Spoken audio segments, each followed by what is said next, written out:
1. 창녀사라. 9월 26일 오후 9시 30분. 차링 크로스. 짙은 안개가 밤을 재촉하고 있었다. 빅벤이 자정을 알린 지도 꽤 시간이 흘렀다.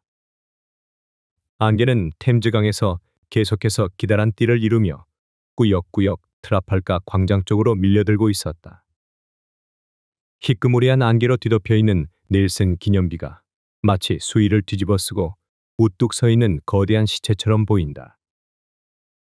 사라는 아까부터 차링크로스역 근처를 어슬렁거리고 있었다. 어두운 보도 위를 걸어가고 있는 그 걸음걸이에서 뚜렷한 목적이 없이 배회하는 자의 심정이 엿보인다. 그녀의 걸음은 어딘지 부자연스러웠다.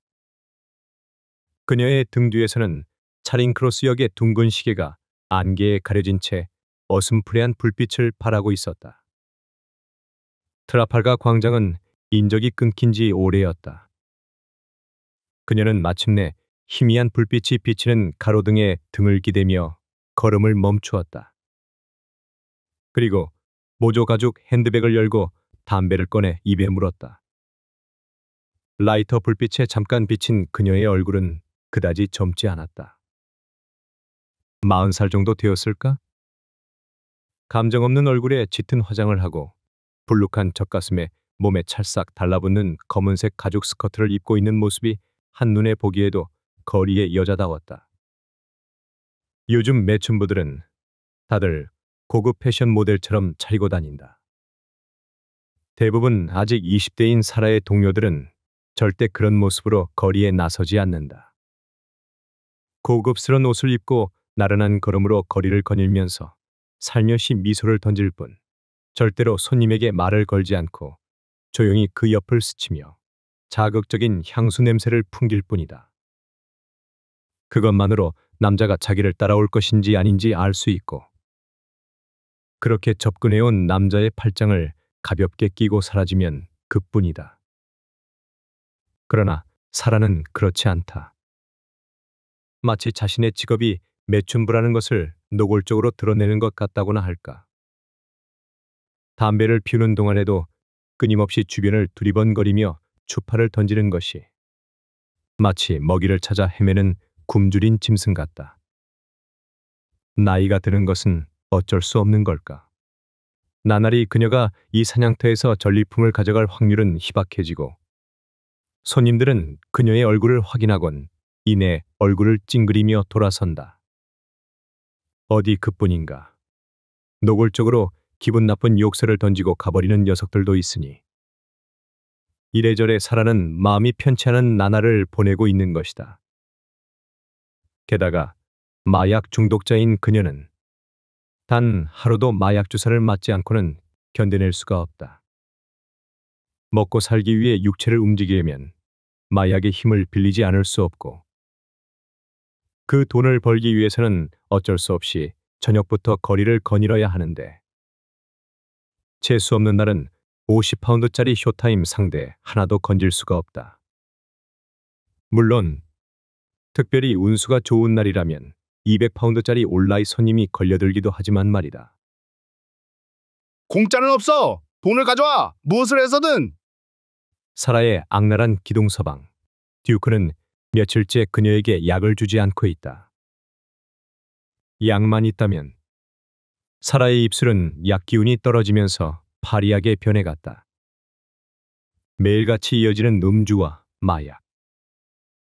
그날도 사라는 싸구려 새방에서 정오가 지나서야 눈을 뜬 뒤 감자칩 한 봉지와 진한 커피 한 잔으로 허기를 때운 다음 브래지어를 걸치고 스웨터와 검은 가죽 스커트를 입고 가죽 부츠를 신고서 얼굴엔 분을 바르고 입술엔 빨간 루즈를 칠하고 거리에 나선 것이다. 그녀는 가로등에 기대어 또 한 대의 담배에 불을 붙였다. 어둠이 내린 런던 시내에는 오렌지빛 가로등만이 주름기 어린 눈처럼 아른아른 불을 밝히고 있었다. 사라는 이 골목이 좋았다.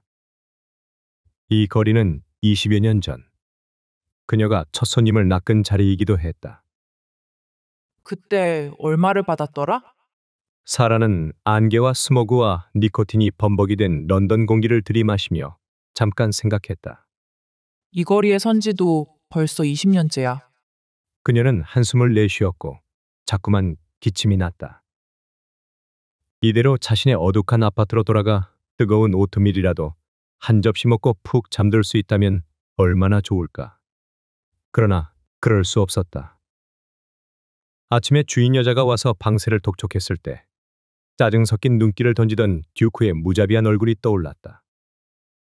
머뭇거리는 그녀의 얼굴에 듀크는 낡아서 반들반들해진 가죽 스커트를 집어던지며 닥달했었다. 어서 나가서 당장 돈을 벌어와. 얼굴이 험악해진 그는 우악스럽게 그녀의 따귀를 한 대 올려붙이더니 거칠게 코르셋을 채웠다. 그녀가 거칠게 숨을 몰아쉬며 고통을 호소했지만 듀크는 들은 척도 하지 않았다. 그렇게 해서 그녀는 이제는 너무 오래 입어서 반들반들 닳아버린 그리고 나이에 턱없이 어울리지도 않는 가죽 미니스커트를 입고 이 가로등 아래로 내몰린 것이다. 그녀가 한 개비의 담배를 다 피워갈 무렵 그녀 앞으로 두 명의 사내들이 지나갔다. 그녀는 억지로 웃음 띤 얼굴로 윙크를 하며 유혹했다. 누굴 찾는 거예요? 여자 궁둥이를 찾고 있지. 두 논팽이 중에 코가 움푹 가라앉은 자가 대꾸했다.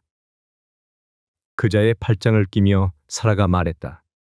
두 블록 지나면 내 방이 있어요. 우리 연애 한번 신나게 해볼래요? 얼만데?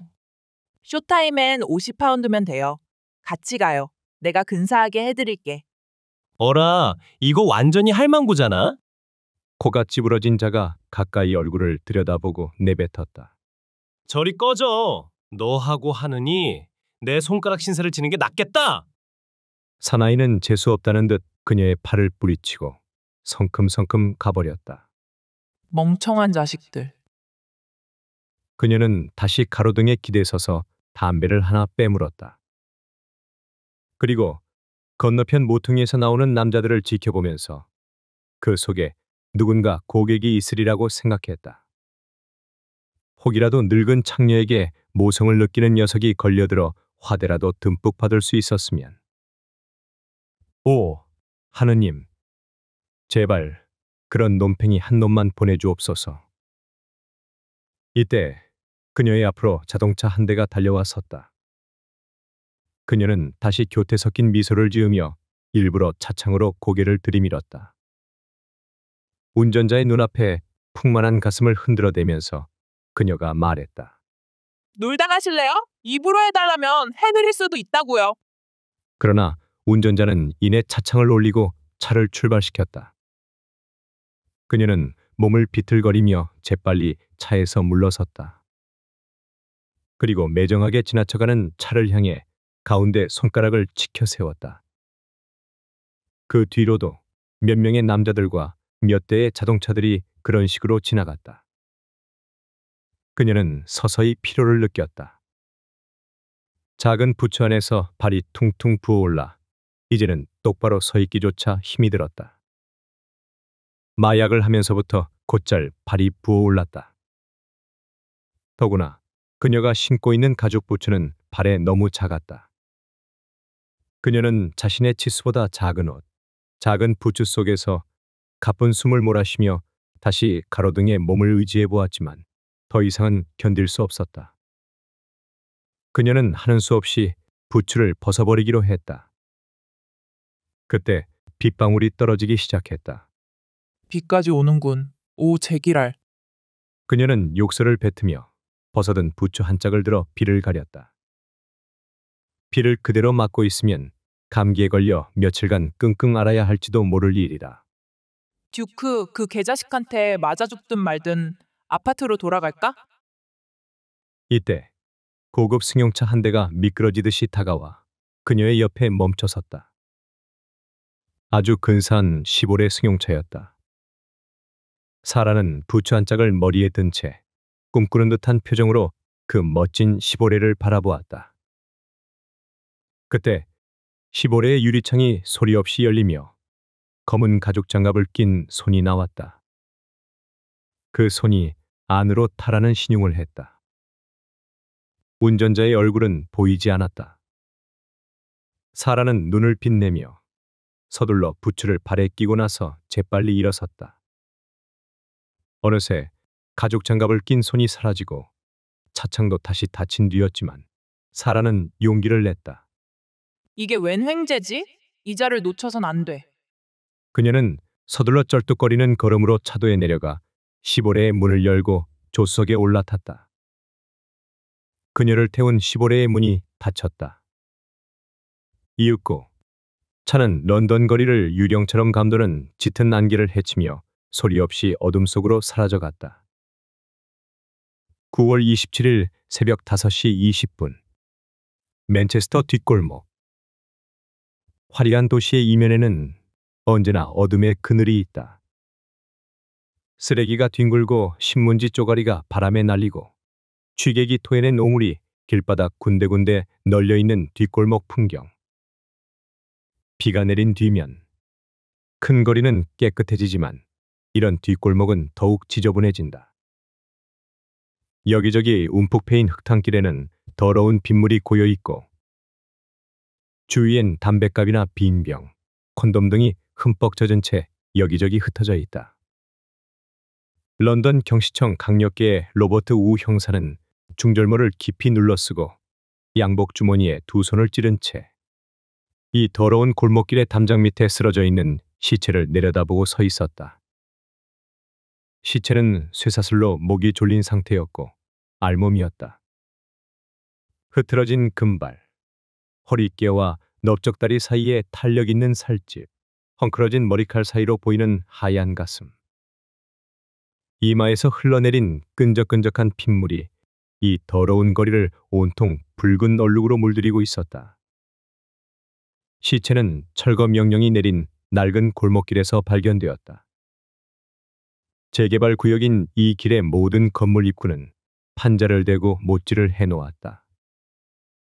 골목의 악취에 피비린내까지 섞여 더욱 역겨운 냄새가 진동하는 가운데 파리떼가 들끓었다.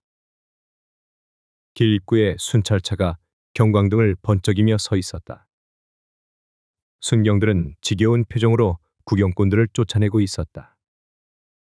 감식계의 사진사는 여러 각도에서 시체를 향해 셔터를 눌러댔다. 플래시가 계속 터지고 있었다. 그때 동료 형사인 케빈이 무언가를 가지고 다가왔다. 이것 보게. 뭔가 콘돔이야. 5개들이 상자가 무려 5통. 우 형사는 케빈의 넓적한 손바닥에 있는 물건을 흘끗 보았다. 케빈이 물었다. 핸드백에서 나온 거야. 무슨 생각이 들지? 글쎄, 콘돔을 팔러 다니는 여잘까? 농담 말게. 차림새로 봐서 피살자는 이 근방 유곽에 있는 창녀가 틀림없어. 장녀라고? 그래, 잘 보라고. 자네가 아는 여잘지도 몰라. 케빈이 듬직한 몸을 구부리고 가까이 얼굴을 들여다보더니 고개를 저으며 뱉었다. 아니, 난 모르겠어. 잘 봐. 언젠가 내가 올라탔던 애 아냐? 케빈이 대번 얼굴을 붉히며 화를 냈다. 이런 빌어먹을 자식. 우 형사는 슬쩍 미소를 지어 보였다. 그러자 케빈도 키득키득 웃음을 터뜨렸다. 로버트 우 형사는 미색 버버리 코트에 녹색 넥타이를 단정히 매고 있었는데 그는 보통 체격의 말씨가 부드러운 중국계 사나이였다. 약간 흐트러진 머리칼에 중절모를 눌러쓴 외양이나 살짝 눈꼬리가 치켜 올라간 눈매도 부드러운 인상을 풍겼다. 어느 모로 보나 형사라기보다는 고등학교 국어선생 타입의 인물이었다. 그에 비해 존 케빈은 핀란드 계통이었는데 바이킹의 후예답게 붉은 머리에 상당한 거구였다. 오렌지색 양복을 입고 있는 근육질의 체격이 조금은 우둔해 보였는데 가슴과 팔뚝은 우람하고 단단해서 무엇이든 한 방에 때려 눕힐 수 있을 것만 같았다. 자, 이제 끝났으면 씻고 가지. 그때 시체를 살피던 검시관이 다가왔다. 역시 교살입니까? 그래, 보다시피 쇠사슬로 목을 졸랐어. 둔기로 머리를 친 다음 무방비 상태일 때 말이야. 사망한 지 얼마나 됐을까요? 3시간 아니면 4시간 정도? 뭔가 색다른 게 있습니까? 자네 카드놀이 좋아하나? 덜어 즐기는 편이죠. 왜요? 입에서 이런 게 나왔더군. 검시관이 증거물을 담는 봉투를 들어보였다. 투명한 사각 봉투였다. 그 안에는 그림이 그려진 카드 한 장이 들어 있었다. 이게 어디서 나왔다고요? 케빈이 눈을 휘둥그렇게 뜨며 물었다. 입에서. 왜 그게 입에서 나왔죠? 알게 뭐야? 배고파서 먹은 건 아니겠죠? 흥. 소스라도 있다면 처먹을까? 그냥은 안 먹지. 그럼 범인 짓이란 말입니까? 그렇겠지. 우 형사는 그 카드를 자세히 살폈다. 뒷면은 보통의 카드와 별반 다를 바 없었으나 앞면에는 그림이 그려져 있었다. 커다란 염소뿔을 단 악마가 쇠사슬로 목이 묶인 전라의 여인 위에 앉아있는 기분 나쁜 그림이었다. 아래쪽엔 더 데블이라는 글씨가 선명하게 씌어 있었다. 악마라는 뜻이었다. 자, 행운의 부적. 주머니에 잘 간직해 두면 쓸모가 있을 거야. 우 형사는 카드가 담긴 증거물 봉투를 받아들었다. 잠시 후 구급차에서 내린 병원 직원들이 시체를 움직이자 파리떼가 부웅거리며 날아다니기 시작했다. 그중 한 마리가 우 형사의 얼굴로 날아왔다. 그는 얼른 손을 내려서 파리를 쫓았다. 그리고 손수건을 꺼내 얼굴을 닦았다. 시체에 앉았던 파리가 얼굴에 닿다니 기분이 영 꺼림칙했다. 형사 생활 7년째지만 아직도 죽음과 직면하는 일에는 익숙해지질 않았다. 물론 이런 시체를 대할 때 받는 격렬한 쇼크는 약간 둔감해졌겠지만 죽음 자체에 대해서만큼은 조금도 무디어지지 않는 것이다. 그에게는 한때 활기차게 먹어대고 시끄럽게 떠들어대고 힘차게 걸어가던 인간이 이처럼 한순간에 피투성이의 고깃덩어리가 되어버린다는 것이 무슨 농담처럼 여겨졌다. 오전 6시 40분 사라의 아파트. 우 형사와 케빈이 악취로 가득 찬 사라의 싸구려 아파트를 찾아낸 것은 시체가 발견되고 부터 1시간쯤 지난 뒤였다. 듀크라는 이름의 사나이가 피살된 사라의 기둥서방이라는 사실을 알아내는 데는 그리 오랜 시간이 걸리지 않았다. 맨체스터 빈민가에 사는 주민의 5알이 사라를 등쳐먹고 사는 이놈팽이에 대해 잘 알고 있었기 때문이다. 냄새 한번 지독하군. 똥물에 위스키 섞은 냄새야. 케빈은 코를 감싸쥐고 앞장서서 썩은 악취가 풍기는 낡아빠진 아파트 계단을 올라갔다. 냄새는 지독했지만 아직 이른 시간이라 아파트는 깊은 정적에 쌓여 있었다. 그들은 어두컴컴한 복도를 지났다. 여기지? 맞아. 자식, 아직 자고 있나 보군. 문짝 안에서 드르렁거리며 코고는 소리가 들려왔다. 케빈은 주먹으로 문짝을 두드렸다. 쾅쾅거리는 소리에 코고는 소리가 뚝 그쳤다. 이어 신경질적인 음성이 들려왔다. 누구야? 듀크 씨 댁인가요? 슬리퍼가 질질 끌리는 소리가 들리더니 덜컥 문이 열렸다. 어느 놈이 고난잠을 깨운 거야? 듀크는 50대 초반의 체구가 땅딸막한 사내였다. 입술이 두텁고 한쪽 눈은 찌부러져 있었다. 빨간색 삼각 팬티 한 장만을 걸친 알몸이었는데 눈을 흡뜨고 주먹을 움켜쥐고 있었다. 그러나 문 앞에 버티고 있는 케빈의 거구를 보고는 금방 기가 죽었다. 그가 주먹을 풀면서 불룩 튀어나온 아랫배를 극적이었다. 무슨 일이오? 경찰이다. 수사에 협조 바란다. 우 형사는 활짝 열린 문 사이로 방 안의 광경을 엿보았다. 침대 위에 단발머리의 어린 창녀가 시트로 알몸을 가리고 바라보고 있었다.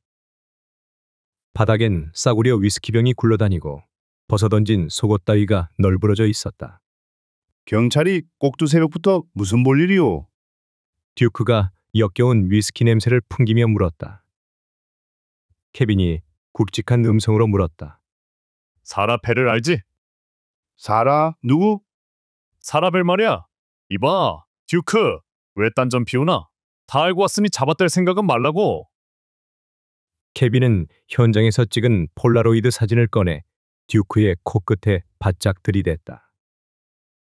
듀크는 사진을 낚아채더니 한 걸음 물러났다. 그리고 미간을 찌푸리더니 사진을 골똘히 들여다보았다. 늙은 창녀 사라가 은빛 쇠사슬을 목에 감은 채 공포에 질린 푸른 눈을 부릅뜨고 혀를 낼름 빼문 모습으로 찍혀 있었다. 듀크는 잠자코 케빈과 우 형사의 얼굴을 번갈아 바라보았다. 그리고 다시 손에 쥔 사진에 시선을 박으며 중얼거렸다. 죽었어? 보시다시피 순간 듀크는 태연하려고 애썼지만 내심 움찔했다. 젊어서 한때 사라는 이 생활이 진절이 난다며 짐을 싸들고 몰래 내빼곤 했다. 그때마다 듀크는 끈질기게 쫓아가서 그녀를 다시 잡아들였으며 그런 다음엔 을의 심한 주먹찜질로 보답했다. 그러나 이제 사라는 잡을 수 없는 곳으로 가버렸다. 다시는 잡을 수 없는 먼 곳으로 도망친 것이다. 사진 속의 사라는 그걸 알고 있다. 그래서 자기를 잡아보라고 놀리는 듯 혀를 빼물고 약을 올리는 것 같은 표정을 짓고 있는 것이다. 도대체 알고 싶은 게 뭐요? 알고 싶은 게 많아. 난 바쁜 사람이야. 듀크는 사진을 손끝으로 튕겼다. 허공으로 날아오른 사진을 우 형사가 잽싸게 잡아챘다. 좀 들어가도 될까? 그건 좀 곤란한데? 어째서 곤란하지? 수색영장도 없잖아. 쓸데없는 소리 집어치워. 케빈이 안으로 들어서려 하자 듀크가 냉큼 문을 잡아당겼다. 케빈이 막 닫히려는 문짝을 꽉 움켜쥔 뒤 어깨를 밀어넣었다. 동시에 한 손으로 듀크의 목덜미를 잡아챘다. 대가리 박살나고 싶어? 딱 5초야. 5초 동안 재빨리 옷을 입어. 안 그러면 팬티 차림으로 끌고 갈 테니까. 케빈이 으르렁거렸다. 그는 듀크의 엉덩이를 힘차게 걷어차며 방 안으로 들어섰다. 어린 창녀가 날카롭게 비명을 지르며 시트로 몸을 감싸고 복도로 뛰어나갔다. 그러나 집 안으로 들어가 서랍이며 침대 시트 밑을 샅샅이 뒤졌지만 기대했던 증거물 대신 찾아낸 것은 마약 주사용 주사기와 포르노 사진첩 같은 잡동사니 뿐이었다. 오전 8시 15분 경시청 형사계. 설마 나를 살인사건에 올가넣을 생각은 아니겠지? 선량한 시민을 잡아다 죄를 뒤집어 씌우는 경찰들 수작이라면 신물날 정도로 알고 있다고. 기둥서방 듀크는 짐짓 의젓한 태도로 의자에 기대 앉아 중얼거렸다. 케빈이 소뚜껑 같은 손을 뻗어 그의 목덜미를 움켜쥐면서 코끝이 닿을 만큼 얼굴을 바짝 들이댔다. 이봐, 듀크. 시간 낭비하지 말자고. 마음만 먹으면 자네 같은 개새끼 하나쯤 얼마든지 엮어 넣을 수가 있으니까. 잔머리 굴리지 말고 우리 일에 협조해. 우린 사라를 죽인 놈이 누군지 알고 싶은 거라고. 알지? 만일 협조하지 않으면 내 놈이라도 잡아놓고 말겠어. 이렇게 말하고 그는 듀크의 목을 놓아주었다. 그때 우 형사가 커피를 양손에 한 잔씩 들고 들어왔다. 그는 한 잔을 케빈의 앞에 놓고 책상 옆에 비스듬히 기대선 채 뜨거운 커피를 한 모금 마셨다. 내 커피는 왜 없어? 목덜미를 어루만지며 듀크가 불만에 가득 찬 목소리로 물었다. 나도 커피를 마시고 싶다고. 그는 책상 위에 놓은 커피잔으로 손을 뻗치려 했다. 케빈이 뺏기지 않으려고 냉큼 잔을 움켜쥐자 듀크가 손을 거두며 중얼거렸다. 인심 한번 더럽군. 그는 빈정거리는 눈빛으로 우 형사를 올려다보며 말했다. 나도 한 잔 뽑아다 주면 안 돼? 망할 자식. 여기가 무슨 커피숍인 줄 아는 모양인데? 커피를 맛있게 홀짝거리며 케빈이 말했다. 나도 뜨거운 커피를 마시고 싶다고. 어려운 부탁도 아닌데 그걸 못 들어줘. 자존심이 상해서 그러나 나도 커피가 마시고 싶으니 한 잔 가져다 달라는데 뭐가 잘못됐단 거야? 닥쳐. 한 번만 더 커피 어쩌고 짓거려대면 내 놈을 사라를 죽인 범인으로 구속할 거야. 그러니 아예 커피 얘긴 꺼내지 마. 우 형사가 대답했고 이어 케빈이 말을 받았다. 저 친구 얘기 농담으로 들으면 큰 코 다쳐. 어때? 내가 마시던 거라도 줄까? 챗, 더러운 형사 입이 닿았던 구정물을 누가 마셔? 너 같은 쓰레기한텐 이 구정물도 아까워. 알아? 구정물이나 마시면서 쓰레기하고 얘기하는 네 신세는 어떻고? 자자, 농담은 그만하자고. 듀크, 우리 일에 협조하고 집에 돌아가서 너도 따뜻한 커피를 마시는 게 좋잖아? 내 녀석 뒤룩뒤룩 살찐 게 다 누구 덕분이지? 그건 사라의 등골을 파먹어서 그런 거야. 내 놈은 그 여자가 벌어들인 돈으로 빈둥거리며 잘 지냈으니 이제 그 여자를 위해 우리 일에 협조해야 도리잖아. 터무니없는 오해 말라고. 터무니없는 오해라니? 사라가 돈을 벌어다 줬다는 건 오해야. 오히려 내 돈으로 그녀를 먹여 살렸다는 사실을 당신네들은 알 수가 없겠지. 사라는 한물간 창녀라 손님이 안 붙었어. 내가 아니었으면 그녀는 벌써 오래전에 굶어 죽었을걸. 밥을 먹고 방값을 치른 것도 다 내 덕분이었고 말이야. 그녀는 한 푼도 내놓지 않을 때가 더 많았어. 게다가 그나마 몇 푼 번 것도 모조리 마약을 사는 데다 써버린 걸 알기나 해? 그러니 잘 알지도 못하면서 내가 사라를 뜯어먹고 살아온 것처럼 이러쿵저러쿵 인신모독하는 말 따윈 집어치라고. 나도 너 같은 신사를 모독하고 싶은 생각은 없어. 그러니 솔직히 대답해봐, 듀크. 어젯밤 넌 어디 있었지? 어젯밤 몇 시? 9시에서 11시 사이에. 집에 있었어. 아까 와봤잖아. 혼자 있었나? 아니, 그럼 누구하고? 파멜라. 파멜라가 누구야? 아까 봤던 그애. 그 단발머리 어린애? 해. 지금 내 알리바이를 캐고 있군. 그래봤자지. 난 사라를 죽이지 않았으니까. 내가 안 죽였다고? 맹세코. 그걸 누가 알지? 파멜라가 안다니까. 그 애하고 밤새도록 재미 보며 놀았다고. 우리한테 그 말을 믿으라는 말인가? 믿거나 말거나. 둘이서 미리 짜고서 입을 맞출 수도 있잖아.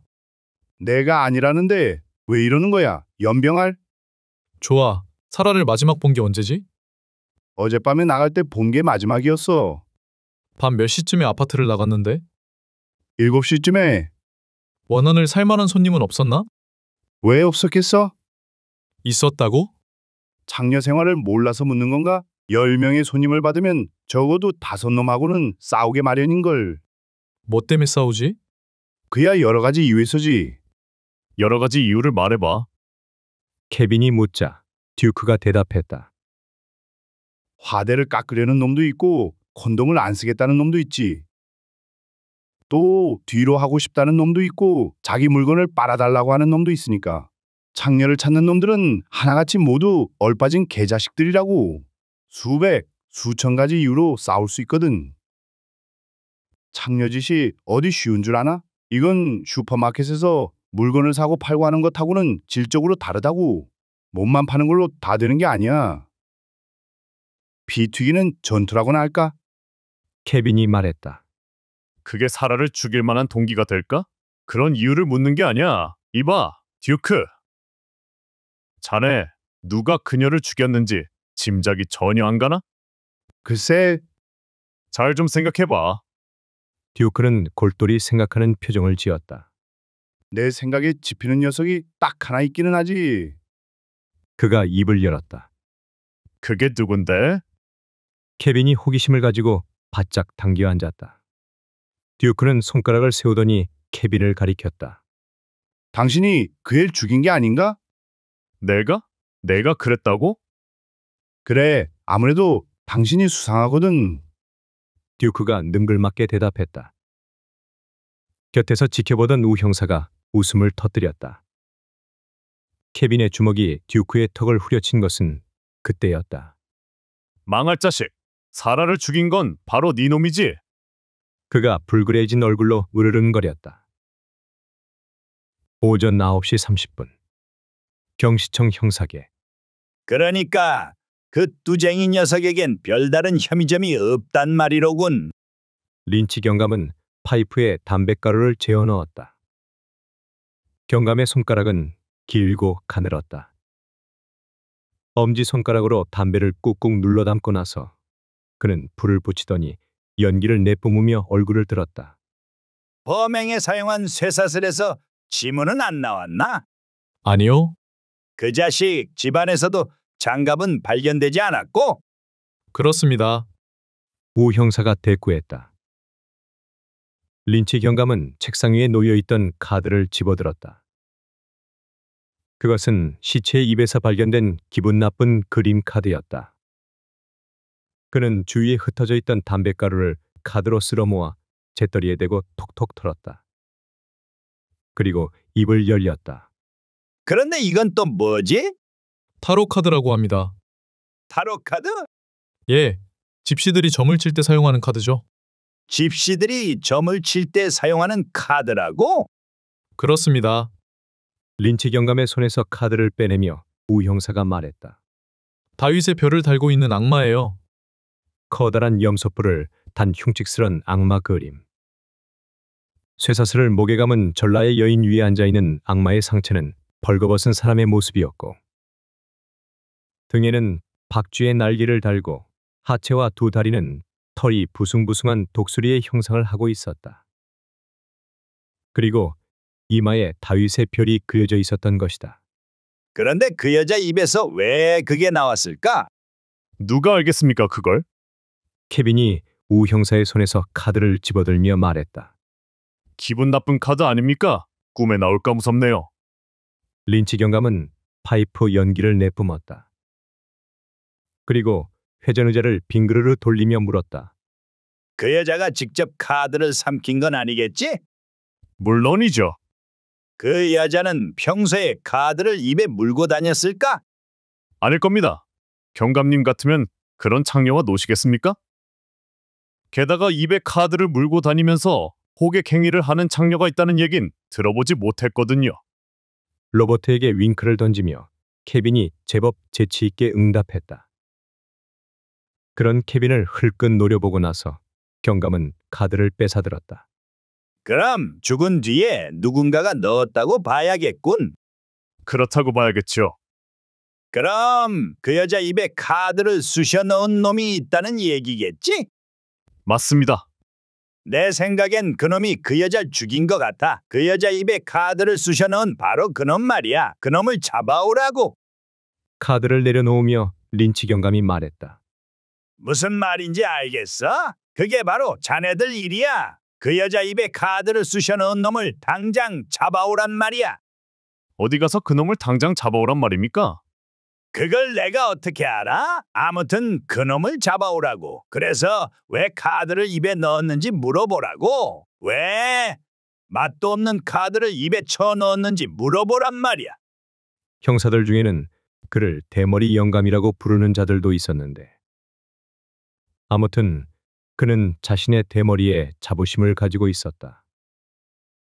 시민의 안녕을 위해 골머리를 썩이느라 머리가 빠졌고 그래서 대머리가 됐으니 자랑스럽다는 것이다. 그는 경찰이야말로 법과 질서의 심벌이며 도시를 야수의 무리에게서 지키는 정의의 사자들이라고 말하곤 했다. 그리고 자신이야말로 정의를 수호하는 경찰이라는 직업에 대단한 만족감을 가지고 있었다. 2. 앵커우먼 모니카 9월 27일 오후 6시 하이드파크 런던에서 햇빛을 만나는 날은 흔치 않다. 그런데 그날은 오전 중에 퍼붓던 비가 그친 뒤 스모그가 말끔히 거친 하늘이 화창하게 개었다. 날씨는 더없이 맑았고 태양이 푸른 하늘 저편을 환히 비추는 가운데 런던 시내는 활기가 넘쳤다. 그리고 오후가 되면서 시민들은 가족과 함께 분홍빛 노을이 곱게 물들어 있는 하이드파크로 몰려들었다. 하이드파크는 중세에는 웨스트민스터 사원 소유의 장원이었는데 헨리 8세가 왕실 수렵장으로 사용한 이후 17세기부터 일반에 공개되었다. 부지 면적만 140만 평방미터에 달하는 이 넓은 공원은 특히 런던 시민들에게 휴식을 주는 쉼터로 사랑받고 있었다. 수전홍은 마블 아치 앞에서 택시를 내렸다. 색창연한 건물이 즐비한 거리를 저녁에 러시아워로 접어들면서 약간 혼잡해졌다. 그녀는 길을 건너 하이드 파크로 들어섰다. 공원은 꽤 넓고 잔디도 잘 손질되어 있었다. 산책하기에 좋은 거리였다. 하이드 파크에서도 유명한 곳은 마블 아치 남쪽에 위치한 스피커스 코너이다. 누구나 제한 없이 자유로운 주제로 연설을 할 수 있는 이곳은 일요일이면 인산인해를 이루는데 그날도 늦은 시간이었지만 몇몇 사람들이 열변을 토해내고 있었다. 수저는 시계를 보았다. 예정보다 30분 정도 일찍 도착한 셈이었다. 그녀는 젓갈색 보도를 따라 너도밤나무가 즐비하게 쭉 뻗어있는 산책로로 접어들었다. 머리를 오렌지색이나 짙은 주황색으로 물들인 펑그족들이 오가는 모습이 이채로웠다. 록그룹 엘도라도의 공연을 보러 온 것이 틀림없었다. 1시간 후면 하이드파크의 야외 음악당에서 엘도라도의 라이브 콘서트가 열릴 것이었다. 수저는 단발머리를 한 귀여운 얼굴의 동양 미인으로 체구는 자그마했다. 그녀도 역시 엘도라도의 라이브 공연을 보기 위해 일부러 하이드파크를 찾아온 것이었다. 록그룹 엘도라도는 30대 초반의 4인조 밴드였는데 2년 전 첫 번째 앨범 메시아로 데뷔한 이래 브리티시 메탈 밴드의 선두주자로 부상했다. 그 후 두 번째 앨범 데킬라가 연속 빅히트를 기록하며 앨범 발매 직후부터 지금까지 빌보드 차트 상위 랭크에서 상당히 오랜 기간 머무르고 있었다. 그들의 사운드는 그때까지 들어보지 못한 현대적인 감각에 신선함과 독특함이 결합되어 가히 충격적인 반향을 불러일으켰다. 어느 평론가는 이들의 음악이야말로 가장 비이성적이고 가장 아름다우며 가장 진보적이라고 찬탄했다. 특히 리드 기타와 보컬을 맡은 그룹의 리더 크리스 올랜도의 인기는 가히 폭발적이었다. 엘도라도의 라이브 공연이 열리는 야외 음악당은 공연 1시간 전인데도 인파로 발디딜 틈이 없었다. BBC와 MTV의 카메라맨과 스텝진들이 공연장 여기저기를 미친 듯이 뛰어다니고 있었고 공연장 안은 열광적인 팬들로 흥분의 도가니였다. 그런가 하면 만일의 사고에 대비해 공연장 곳곳에는 경찰이 배치되어 있었다. 수저는 사람들을 해치고 되도록 무대에서 가까운 자리로 나아갔다. 초저녁부터 물려들어 앞자리를 차지하고 있는 10대들. 그들이 내뿜는 젊음의 열기가 온몸으로 느껴지는 것만 같아 그녀는 덩달아 흥분의 감정을 가눌 수가 없었다. 30분 후 야외 음악당은 발디딜 틈도 없이 꽉 들어찼다. 공연 시각이 가까워 오면서부터는 모두들 술렁거리며 환호성을 질러대기 시작했다. 곧이어 공연장 불이 꺼졌고 무대 위에는 오렌지색 하이라이트가 빙빙 돌았다. 현란한 오렌지색 조명을 받으며 금발을 늘어뜨린 엘도라도 멤버들이 무대 위로 올라왔다. 그 순간 관중들의 함성이 터졌다. 무대 위에 불이 꺼지고 조명이 켜지면서 첫 곡의 리프가 시작됐다. 그 순간 모든 관중들이 환성을 질렀다. 곧이어 쿵쿵 심장 박동처럼 커다랗고 힘찬 드럼 소리가 무대를 울리기 시작하고 일렉트릭 기타의 음향이 지잉지 잉 어슴푸레한 초저녁의 어둠을 뚫고 퍼졌다. 동시에 공연장을 꽉 메운 팬들의 광란에 가까운 함성이 터져나왔다. 엘도라도, 엘도라도, 와, 크리스 올랜도. 터질 듯한 심장 박동 소리의 드럼 연주가 오프닝을 장식하면서 곧장 크리스 올랜도의 기타 독주가 이어졌다.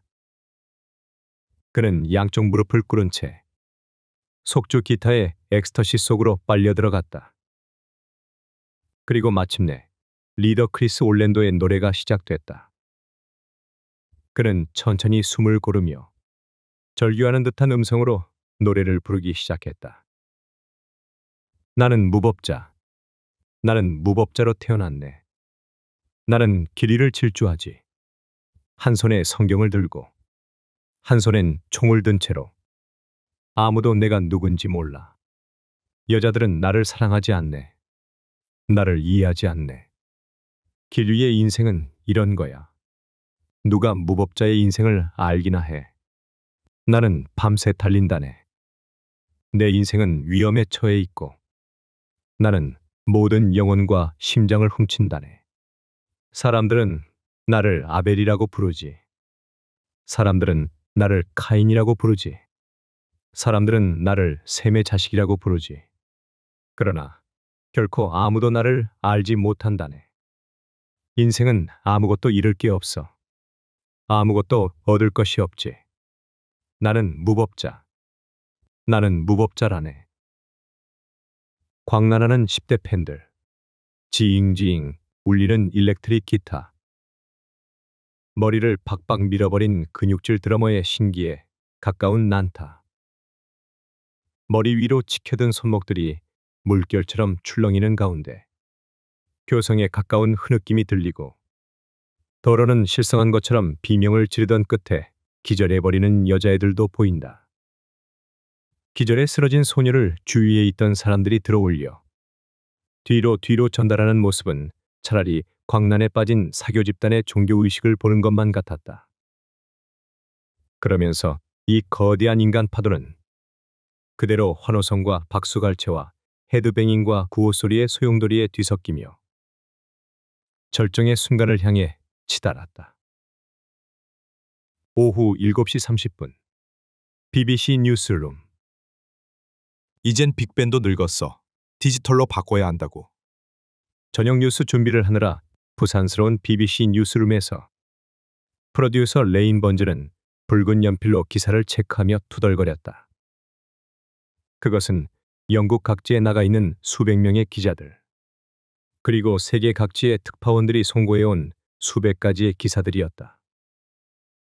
그는 그 중에서 그날 방송할 뉴스 아이템을 골라내느라 정신이 없었다. 그러면서도 옆에서 아이템 작성을 돕고 있는 조수를 향해 끊임없이 질문을 던졌다. 옐친은 아직 살아있나? 사흘째 두문불출이랍니다. 오늘 증권 시세 변동폭은? 하향 안정세를 유지하고 있답니다. 아랍 산유국 회의 결과는 나왔나? 아직요. 조너선 의원이 강경 발언을 했다는군요. 대통령 출마 선언 이후 최초의 발언입니다. 빅벤 수리 건은 뉴스 중에라도 연락을 줘. 그리고 이건 또 뭐야? 뭐 말입니까? 아, 르윈스키 시가 말이군요. 요즘 클린턴 스캔들로 르윈스키 시가가 잘 팔린다는 소식 아닙니까? 빼버려. 이런 게 무슨 뉴스 가치가 있다고. 그래, 됐어. 오늘은 이 정도로 하자고. 그는 클립보드를 챙겨들고 일어섰다. 카메라맨과 음향기사, 조명기사, AD들이 조종실에서 대기하고 있었다. 그는 조종실 내부의 자기 자리로 가서 앉으면서 전화통 앞에 앉아 통화 중인 모니카를 흘끗 노려보았다. 저녁 뉴스의 메인 앵커인 모니카 비숍은 그에게서 등을 돌린 자세로 앉아 달콤한 음성으로 누군가와 통화하고 있었다. 그래서 좀 여유가 생겼어요. 네, 좋아요. 그럼 오늘 밤 거기서 만나요. 허니, 사랑해요. 소화기를 놓고 돌아서는 모니카의 시선이 레인과 마주쳤다. 그녀는 그의 눈길을 무시하고 뉴스룸 안으로 들어갔다. 레인은 이마살을 찌푸렸다. 요즘 모니카의 얼굴이 봄을 만난 꽃송이처럼 활짝 피어올라 있었다. 그것이 레인의 심사를 뒤틀리게 했다. 더구나 그는 방금 그녀가 통화한 녀석이 누군지도 잘 알고 있다. 에쿠스 컴퓨터 사장인 에드워드 던컨의 새님 같은 얼굴이 뇌리를 스쳐갔다. 기생오라비 같은 자식. 그는 이렇게 중얼거리며 모니터에 비친 모니카의 얼굴을 노려보았다. 아무래도 그녀의 짙은 화장이 마음에 걸렸다. 뉴스룸과 연결된 마이크 스위치를 누르고 그가 말했다. 모니카, 화장이 너무 튀는 것 아닌가? 내 화장이 뭐가 어때서요? 가부키 배우 같잖아. 가면을 쓴 것 같다고. 눈 화장이 너무 짙어. 여긴 방송국이지 연극 무대가 아니라고. 공연한 시비 걸지 말아요. 평소에 했던 대로예요. 다른 날보다 더 진하지 않은데 도대체 왜 그러죠? 이어폰을 통해 모니카의 카랑카랑한 음성이 화살처럼 날아왔다. 베테랑 앵커답게 발음 하나하나가 정확하게 울려 나오는 것도 신경에 거슬렸다. 그는 공연히 부하가 치밀어 자신도 모르게 언성을 높였다. 화장이 짙어서 짙다고 말했을 뿐인데 무슨 뚱딴지 소리야? 당신 일이나 잘하라고요. 뭐가 어째? 그때 누군가 등 뒤에서 레인의 어깨를 툭 쳤다. 제임스 국장이었다. 뚱뚱한 체구의 시가를 입에 물고 있는 그가 연기를 내뿜으며 입을 열었다. 이봐, 레인. 자네 이혼한 전처에게 너무 신경 쓰는 거 아니야? 연출자가 뉴스 진행자한테 화장이 짙단 말도 못합니까? 제발 신경 끄라고. 모니카는 예전에 자네 마누라가 아니지 않나? 이혼한 마누라는 이웃집 고양이 같은 거야. 목에 방울을 달았든 리본을 맸든 그건 자네가 상관할 바가 아니라고. 무슨 말인지 알겠나? 누가 뭐랍니까? 내 말은 화장이 좀. 화장이 뭐가 어때서? 어쨌거나 모니카는 제일 잘 나가는 앵커야. 사적인 감정은 배제하게 시청자들은 뉴스를 보는 거라고. 아무도 모니카 얼굴이 가부키 배우 같다고 생각하진 않아. 무슨 말인지 알겠지?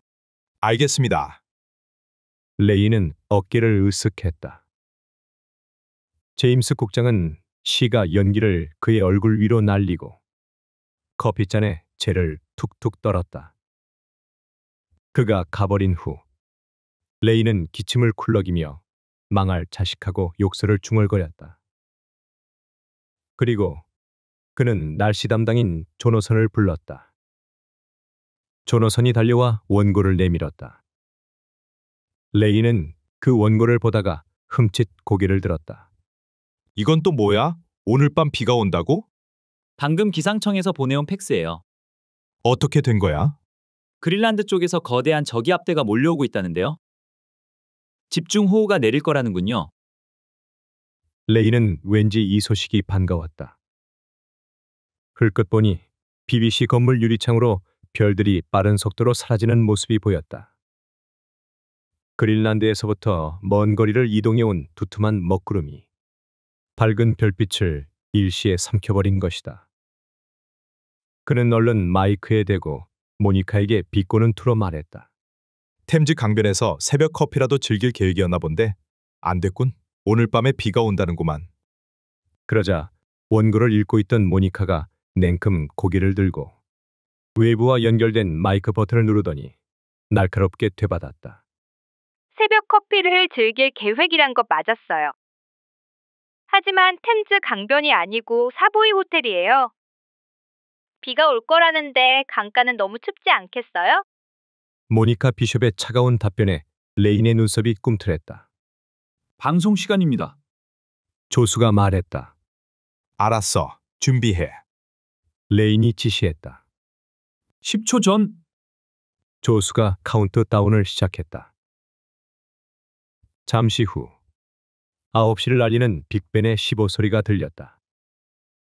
이어 저녁 뉴스의 시그널 음악이 흐르면서 모니터에는 모니카의 귀족적인 얼굴이 잡혔다. 조명 불빛을 받아 더욱 환하게 빛나는 허니 블론드 머리결을 배경 삼아 모니카가 침착하게 웃으며 입을 열었다. 안녕하십니까? BBC 저녁 뉴스의 모니카 비숍입니다. 그녀의 음성은 부드럽고 매끄러웠다. 방금 레인을 대했던 독살맞은 표정이나 음성은 눈을 씻고 찾아보려야 찾아볼 수가 없었다. 레인에게는 그것이 더욱 밉살맞게 여겨졌다. 그는 모니터를 무섭게 노려보며 입속말로 중얼거렸다. 망할 계집. 어디 두고 보자. 오후 10시 40분. 하이드파크. 무서운 비였다. 삽시간에 몰려든 검은 구름은 번개와 천둥을 토해내며 런던 시내를 강타했다. 빅벤을 수리하던 기술자들도 일손을 접고 시계탑에서 내려가 버렸다. 바늘 하나만을 단 채 어색하게 멈춰선 빅벤 위로 연거푸 날카로운 번개가 내리쳤다. 이 비는 엘도라도의 라이브 콘서트가 열리는 하이드파크의 야외 음악당 위에도 어김없이 쏟아졌다. 갑자기 거친 폭우가 쏟아져 내린 것은 공연의 막바지 무렵이었다. 라이브 공연장은 삽시간에 아수라장으로 돌변했다. 부랴부랴 우산을 펼쳐드는 사람들도 있었지만 대부분은 한껏 열광에 들떠있던 판이라 오히려 이 갑작스런 폭우를 반기는 기현상이 벌어졌다. 10대들은 일제히 우통을 벗어던지며 광란에 가까운 환호를 보냈다. 무대에서는 폭우에도 불구하고 엘도라도의 마지막 레퍼토리인 한밤의 UFO가 연주되고 있었다. 그들은 지구에 와 있다네. 아주 오래전부터 여기 와 있었지. 나를 이곳으로 데려온 것은 바로 그들. 빛나는 녹색 피부에 수정 같은 눈동자. 나의 고향은 플리아데스 성단. 거기엔 나의 친부모와 가족들이 살고 있지. 나는 매일 밤 그들에게 기도하지. 하늘에서 내려온 수천 명의 외계인 아기들. 그들은 전 세계에 퍼져서 살고 있네. 나는 그들 중 한 명이라네. 수전홍은 크리스 올랜도의 열창을 뒤로 하고 콘서트장을 빠져나왔다. 갑자기 내린 비로 온몸이 흠뻑 젖어 있었다. 그녀는 하이드파크를 벗어나 웰링턴 박물관 앞을 지났다. 인터컨티넨탈 호텔 앞에서 택시를 잡으려고 하는데 막 코너를 돌아선 푸른색 시보레가 그녀를 5미터쯤 지나친 곳에서 멈춰서는 것이 보였다. 시보레는 다시 후진해 오더니 붉은 브레이크 등을 밝히며 바로 그녀의 옆에서 멈춰섰다. 수전은 시보레 문이 열리며 한 남자가 내리는 것을 보았다. 그는 우산을 펼쳐 쓰고 그녀를 향해 다가왔다. 더블 브레스트의 회색 정장에 짙은 눈썹을 한 지적인 분위기의 중년 남성이었다. 그가 비에 흠뻑 젖어 있는 수전의 머리 위로 우산을 받쳐주며 물었다. 어디까지 가시는지 제가 모셔다 드리겠습니다. 아니요, 고맙지만 사양하겠어요. 수전은 일부러 그의 우산에서 벗어나 몇 걸음 비켜서며 냉정하게 말했다. 비 오는 밤에 낯선 여자에게 접근해서 집까지 바래다 주겠다면 그 의중은 뻔한 것이었다. 그러자 그 남자는 다시 그녀 가까이 다가왔다. 수전은 이 낯선 남자가 추근거리는 것이 조마조마해지며 은근히 겁도 났다. 그 남자가 말했다. 저를 모르시겠습니까? 아가씨는 수전홍이시죠? 낯선 남자의 입에서 자기 이름이 튀어나오는 바람에 수전은 적잖이 놀랐다. 댁은 누구시죠? BBC에서 여러 번 얼굴을 마주쳤던 적이 있었을 텐데 그래도 저를 모르시겠습니까? 그제서야 수전의 눈에 그의 얼굴이 들어왔다. 정식으로 인사를 나눈 적은 없었지만 BBC 방송국의 엘리베이터에서 여러 차례 그를 본 적이 있었다. 레인 번지라고 합니다. 뉴스팀 프로듀서지요. 아, 당신이 바로 그 레인 번즈인가요? 제 이름을 아시는군요. 그럼요. BBC에서 당신 이름을 모르는 사람이 어딨어요? 그럼 저를 믿을 수 있겠군요. 어디까지 가시죠? 모셔다 드리겠습니다. 저는 그리니치로 가요. 방향이 다르지 않은가요? 상관없습니다. 어서 타시죠. 그제서야 수전은 사양하지 않고 그를 따라 시보레에 탔다. 레인 번지의 푸른색 시보레는 빗줄기를 헤치며 빠르게 그린 파크를 지나 그레이트 조지 스트리트로 들어섰다. 수전이 입을 열었다. 신기하네요. 뭐가 말입니까? 난 당신 얼굴을 알고 있었고 또 이름도 알고 있었어요. 그런데 서로 다른 사람인 줄로만 생각했거든요. 방금 다른 사람이 아닌 한 사람이란 걸 알게 됐어요. 게다가 차까지 얻어타게 됐다는 거죠? 그래요. 그런데 저를 어떻게 아시죠? 우리 뉴스팀에서 당신은 유명 인사입니다. 검은 머리의 동양인 미녀 작가에 대한 소문이 자자하죠. 하지만 그래서 당신에게 관심을 가진 건 아니고요. 지난 4월에 방영됐던 다큐멘터리. 당신이 쓴 다큐멘터리 프로를 아주 감명 깊게 보았습니다. 그 제목이 뭐더라? 티벳 불교를 찾아서? 아, 맞아요. 달라이 라마가 등장하는 프로였죠?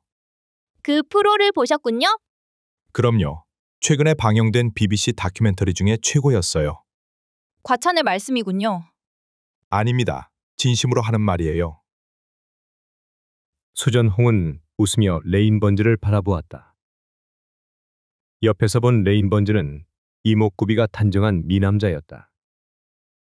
그러나 움푹 들어간 두 눈이 왠지 불안하게 번득거리는 것만 같았다. 설마 나를 납치하려는 건 아닐까? 순간 그녀는 겁이 났다. 어떤 것인지는 모르지만 무언가 강한 감정이 그를 사로잡고 있는 것만 같았다. 어딜 갔다 오시는 거죠? 그녀의 시선을 의식한 듯 레인번즈가 곁눈질을 하며 물었다. 네? 이 늦은 시간에 하이드파크에서 뭘 했는지 궁금해서요. 아, 엘도라도의 콘서트를 보고 오던 길이에요. 엘도라도? 네, 엘도라도를 아세요? 물론이죠. 크리스 올랜도라는 미친놈이 이끄는 밴드죠. 나는 그 망할 놈의 메탈 음악이 끔찍하게 싫어요. 그 말에 수저는 쿡쿡 웃음을 참았다. 동서양을 막론하고 나이든 사람들이 시끄러운 하드록 음악을 싫어하는 것은 공통적인 것만 같았다. 서방에서 외교관 생활을 오래 해온 그녀의 부친 역시도 하드록 밴드라면 이마살을 찌푸리며 고개를 절레절레 흔드셨다. 그러고 보니 레인번즈는 나이가 부친과 거의 비슷한 연배이거나 두 서너 살 아래인 것으로 보였다. 수전, 당신은 신의 존재를 인정합니까? 시보레가 국회의사당을 지나 린치민스터 브리지를 건널 때쯤 레인번즈가 뚱딴지 같은 질문을 던졌다. 신 말인가요? 그래요. 당신은 신을 소재로 무엇을 써보겠다는 생각은 해본 적이 없는지 궁금하군요. 글쎄요. 그리스 신화를 읽었겠죠? 네, 읽었어요. 그 중에서도 특히 내가 좋아하는 건 아프로디테와 아레스의 이야기지. 에일레스라면 전쟁의 신이었다. 레인번즈가 말했다. 아프로디테는 추악한 얼굴의 대장장이 신 헤파이스토스와 결혼하지 않았소. 그리곤 전쟁의 신 아레스랑 놀아났단 말이오. 이걸 안 헤파이스토스가 보이지 않는 그물을 장치했지. 그리고 연놈이 이를 버릴 때 그물을 잡아당겨 꽁꽁 묶어 만천하에 공개를 했다. 이런 이야기 말이오. 순간 수전홍은 몇 개월 전 주간신문의 가심란에 실린 앵커 모니카와 프로듀서 레인번즈의 파경 기사가 떠올랐다. 모니카의 문란한 생활 때문에 한때 소문난 인고 부부였던 그들의 결혼이 마침내 파경을 맞이했다는 내용이었다. 그렇게 생각하고 레인번즈를 다시 보니 그의 두 눈은 바람을 맞은 숫덩이처럼 빨갛게 이글거리고 있었다. 그러고 보니 아무래도 레인번즈는 왠지 모를 불안감에 몹시도 시달리고 있는 것처럼 보였다. 수저는 또다시 초조해지기 시작했다. 내 생각엔 말이오. 그리스 신들이란 작자들, 인간하고 별반 다를 것이 없어요. 탐욕스럽고 우둔하고. 당신 생각은 어떻소? 아, 네, 그래요. 맞아요. 저도 그런 생각을 했어요. 어느 쪽이지? 네? 당신 집 방향 말이오. 이제 여기서 어느 쪽으로 가야 하는 거요? 왼쪽으로 꺾어 들어가 주세요. 수저는 자신도 모르게 음성이 떨려 나왔다. 시보레는 빗물을 튀기며 인적이 드문 거리를 질주해 갔다. 어두운 하늘에서는 날카로운 번갯불이 번쩍이며 둔탁한 천둥 소리가 들려왔다. 수저는 불안했다. 대체 지금 어디로 가고 있는 걸까? 와이퍼가 미친 듯이 빗물을 걷어내고 있었지만 들이붓는 듯한 폭우로 도무지 방향을 가늠하기가 힘들었다. 오후 11시 10분 템즈 강변도로. 이런 우라질. 몇 번이고 이그니션 스위치를 돌려보았지만 엔진은 가르릉거리는 소리만 울릴 뿐 다시 시동이 걸리지 않았다. 모니카 비숍은 맥이 탁 풀리면서 짜증스런 기분이 들었다. 정기 점검을 제대로 안 받은 탓이다. 지금으로선 아무런 방법이 없었다. 그녀는 글러브 박스를 열고 소형 책자 한 권을 꺼냈다. 실내등을 켜고 거기 적힌 애프터 서비스 전화번호를 찾아냈다. 그런데 설상가상이랄까? 휴대전화기의 온 버튼을 누르고 통화를 하려는 순간 삑삑 소리가 났다. 배터리가 떨어졌던 것이다. 그녀는 휴대전화기를 놓고 차창 밖을 보았다. 어두운 하늘에서는 억색의 빗줄기가 떨어져 내리고 있었다. 시계를 보니 밤 11시가 지난 시각이었다. 아무래도 약속 시간까지 사보이 호텔에 도착하기엔 무리인 듯 싶었다. 한동안 고민하던 모니카는 비상등 버튼을 누른 다음 우산을 집어들었다. 그리고 차문을 열고 밖으로 나왔다. 빗줄기는 거칠게 아스팔트 바닥에 떨어져 내렸다. 바닥에서 튀긴 빗방울이 종아리에 와닿는 감촉이 차가웠다. 그녀는 빠른 속도로 질주해가는 차량들을 향해 손을 흔들었다. 몇 대의 차량이 그대로 지나쳐갔다. 비상 라이트를 전멸시켜 놓고 도움을 청하는 것을 보고도 무심히 사라져버리는 그들의 행태가 야속했다. 몇 걸음 더 차도 쪽으로 나가 손을 흔들어 보았다. 그래도 차량들은 무서운 속도로 빗물을 뿌리며 그녀의 옆을 그저 스쳐갈 뿐이었다. 매정한 사람들 같으니. 그녀는 비에 흠뻑 젖어든 투피스 정장을 한숨 쉬며 바라보았다. 에드워드 던컨이 런던의 고급 의상실 아덴으로 데리고 가서 생일 선물로 사준 옷이었다. 모니카는 차가 고장난 것보다도 약속 시간을 지키지 못하게 된 것보다도 스코틀랜드산 고급 모직으로 재단된 이 정장이 비에 젖어 엉망이 되는 것이 더 화가 나고 안타까웠다. 그곳은 템즈 강을 끼고 도는 도로였다. 차량의 통행이 그다지 많지 않은 곳이어서 한적했다. 게다가 캄캄한 강물로부터 꾸역꾸역 피어오르는 물 한 개가 괴기스럽게 도로로 넘어오고 있었다. 모니카는 조금 무서운 생각이 들었다. 날씨마저 차가워져 으스스한 한기가 느껴졌다. 그 후로도 몇 대의 차량이 나타났지만 그녀의 도움 요청을 무시한 채 그대로 지나쳐가 버렸다. 모니카는 한숨을 몰아쉬었다. 도대체 얼마 동안이나 이러고 있어야 할까? 마치 이 드넓은 세상에 혼자 버려진 것처럼 외롭고 쓸쓸했다. 시간이 지날수록 지나는 차량의 숫자도 점점 줄어드는 것만 같았다. 그녀는 다시 또 저편 어둠 속에서 나타나는 차량의 전조등 불빛을 응시했다. 이때 빗줄기를 헤치며 자동차 한 대가 다가오는 것이 보였다. 푸른색 시보레였다. 폭우 속에서 그녀의 음성이 들릴 리 없었지만 모니카는 혼신의 힘을 다해 소리치며 마구 손을 흔들어댔다. 이봐요, 도와줘요. 도와주세요. 여기에요. 또다시 그대로 지나쳐가는 것일까? 그게 아니었다. 마치 기적을 목격한 것만 같았다. 모니카는 자신을 지나쳐간 시보레가 얼마쯤 떨어진 곳에서 붉은 브레이크 등을 밝히며 멈춰서는 것을 보았던 것이다. 그녀는 환히 웃으며 시보레가 멈춰진 곳을 향해 달려갔다. 그녀가 조수석 문을 열고 우산을 접으며 차에 올라타는 것이 빗줄기 너머로 보였다. 그리고 나서 잠시 후 BBC의 앵커우먼 모니카 비숍을 태운 푸른색 시보레는 빗줄기를 헤치며 어둠 속으로 사라져갔다. 3. 스튜어디스 케이트 9월 28일 오후 4시 10분 히드로 국제공항 스위스 취리히를 출발한 브리티시 에어라인 여객기가 히드로 공항 활주로를 미끄러져 들어왔다. 탑승구를 통해 파일럿과 스튜어디스들이 335 짝을 지어 나올 무렵 케이트 해밀턴은 누구보다 서둘러서 탑승구를 빠져나왔다. 브리티시 에어라인 제복 차림의 그녀는 아담한 체구에 발랄한 커트머리를 한 금발의 아가씨였다.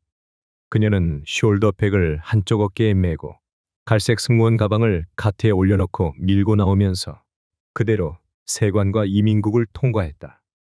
케이트는 카트를 끌고 터미널로 나왔다. 그때 이상한 기미가 느껴졌다. 흘끔 고개를 돌려 뒤돌아보니 누군가 자기를 쫓아오고 있었다. 세관에서 얼핏 얼굴이 마주쳤던 감색 양복의 남자였다. 케이트는 가슴이 조마조마했다. 비행을 끝내고 나면 간혹 뒤쫓아와 말을 거는 남자들이 있다. 커피를 한잔 하자거나 언제 시간 내어 만나자는 치들이다. 그런데 그는 그런 유이 남자처럼 보이지 않았다. 비쩍 마르고 키가 크고 어딘지 007 영화에 등장하는 첩보원 같은 인상을 풍겼다. 케이트는 얼른 에스컬레이터에 탔다. 얼마쯤 내려가다 다시 또 돌아보니 그 남자 역시 막 에스컬레이터에 타는 것이 보였다. 그녀는 에스컬레이터에서 내려 빠른 걸음으로 카트를 끌고 걸었다. 그리고 얼마쯤 가다 로비를 오가는 사람들의 가려진 틈을 타서 재빨리 공항 매점 뒤편의 기둥에 몸을 숨겼다. 감색 양복의 남자가 두리번거리며 약간 허둥대는 걸음으로 지나쳐가는 것이 보였다. 케이트는 기둥 뒤에서 고개를 살짝 내밀고 그 남자가 사라지는 것을 확인한 후 카트를 끌고 다른박질 치듯 아래층으로 내려가 지하 주차장으로 나왔다. 그녀는 어두컴컴한 주차장으로 들어갔다. 줄지어 늘어서 있는 차들을 지나쳐 자신의 빨간색 도요타 승용차 앞에 이르러 그녀는 가쁜 숨을 토해냈다. 그리고 핸드백에서 자동차 열쇠를 꺼내 뒤트렁크를 열고 가방을 그 속에 넣었다. 바로 그때였다. 실례하겠습니다. 막 뒤트렁크 문을 닫으려는 순간 등 뒤에서 굵직한 남자의 음성이 들렸다. 그녀는 심장이 오싹 얼어붙는 기분이 들었다.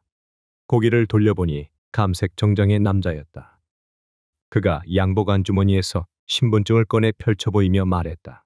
마약 단속반의 특별수사관 제임스 키딩입니다. 수첩엔 런던 경시청의 배지와 남자의 사진이 보였다. 무슨 일이죠? 그 가방에 뭐가 들어있는지 확인해 봐도 되겠습니까? 제 가방을요? 그렇습니다. 왜죠? 의례적인 검문입니다. 잠깐이면 됩니다. 그는 마치 위압하는 듯한 눈초리로 빤히 바라보았다. 보세요. 케이트는 어깨를 움찔했다. 그녀가 지퍼를 열어 보인 가방 속에는 여벌의 유니폼 한 벌, 속옷과 브래지어, 팬티 스타킹, 세면 도구가 든 손가방, 그리고 승무원 교본과 갖가지 소지품이 들어 있었다. 마약 단속반의 수사관은 마치 더러운 물건이라도 집어드는 것처럼 손가락 2개를 사용해서 그것들을 차례차례 들춰가며 바닥을 확인했다. 케이트는 두근거리는 심정으로 꼼짝 않고 서서 그의 시선이 두툼한 생리대 봉투에 머무는 것을 지켜보았다. 그녀에겐 그 시간이 미칠 것처럼 길게 느껴졌다. 이윽고 단속반의 수사관이 물었다. 이건 뭡니까? 보시다시피 생리대예요. 환한 표정으로 노려보며 케이트가 응답했다. 생리대라고요? 그래요. 그는 무표정한 얼굴로 생리대를 집어들었다. 아주 무례한 행동이었다. 양해를 구하는 말 한마디 없이 그는 생리대 포장을 뜯어내기 시작했는데 미처 뺏을 틈도 없었다. 그 안에서는 흰가루가 들어있는 투명한 봉지가 나왔다. 아가씨 생리대는 꽤 독특하군요. 감색 양복이 처음으로 미소를 보였다. 이름이 뭐죠? 이름 말이요. 아가씨는 자기 이름도 몰라요? 케이트 해밀턴이에요. 미스 해밀턴, 당신 가방에 왜 이런 게 들어있는 겁니까? 몰라요. 모른다고요? 아무튼 좋아요. 미스 해밀턴, 당신을 마약 소지죄로 체포하겠소. 수사관은 마약을 가방 속에 던져넣고 감색 양복 앞자락을 젖혔다. 허리춤에 달린 가죽 케이스에서 수갑을 꺼내는 순간 케이트는 자신도 모르게 카트를 집어들고 힘껏 휘둘렀다. 카트의 쇠막대는 수사관의 옆 얼굴을 정확하게 가격했다. 욱! 수사관은 신음소리를 토하며 얼굴을 감싸쥐었다. 그가 바닥에 무릎을 꿇는 순간 그녀는 겁에 질려 카트를 멀리 집어던진 다음 마치 미치광이 같은 동작으로 뒤트렁크를 닫고 차에 황급히 올라탔다. 아, 미쳤어.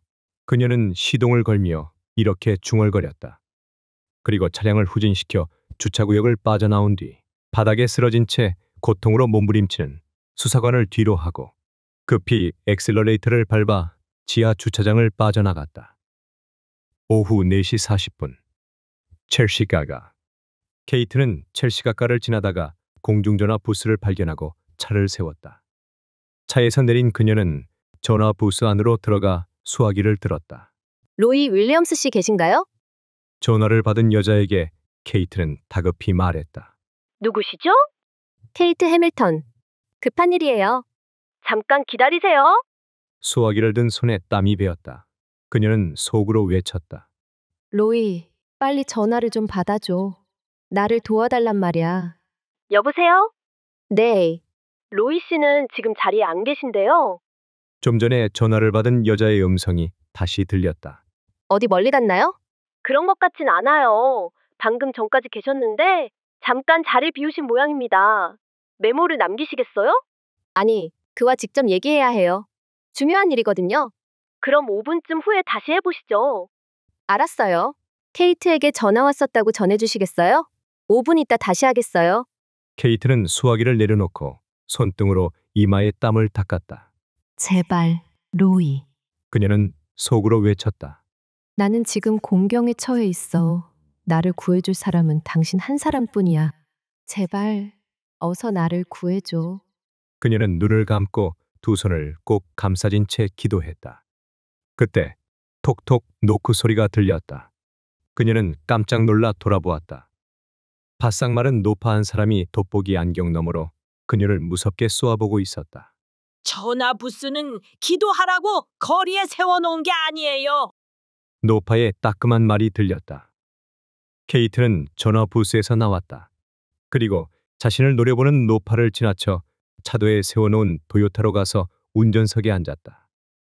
평소와 달리 5분은 끔찍하도록 긴 시간이었다. 그 경찰관은 어떻게 됐을까? 혹시 죽지는 않았을까? 아니, 그 정도로 죽지는 않았을 거야. 하지만 그녀는 자꾸만 걱정이 됐다. 마약 소지 사실이 발각되었고 거기다 경찰관을 때리고 나서 도주까지 했으니 큰 죄를 짓고 만 것이다. 이 사실이 항공사에 알려지면 직장을 잃게 되는 것은 물론이고 감옥에 갇히게 될 것이다. 동료들을 볼 면목도 없고 창피스럽기 짝이 없다. 케이트는 후회가 됐다. 이게 다 로이 때문이야. 애초부터 그의 부탁을 들어줘서는 안 되는 건데 사랑하는 사람이 간절히 꼬드기는 바람에 어리석은 짓을 했어. 이제 어쩌면 좋지? 사건은 이제 그녀의 힘으로는 도저히 감당할 수 없는 지경까지 확대되고 만 것이다. 5분이 지난 뒤였는데도 아까의 노파는 전화 부스를 차지한 채 나올 생각을 안 했다. 케이트는 차에서 내려 다시 전화 부스 앞으로 걸어가 그녀가 어서 나오기만을 조바심 내며 기다렸다.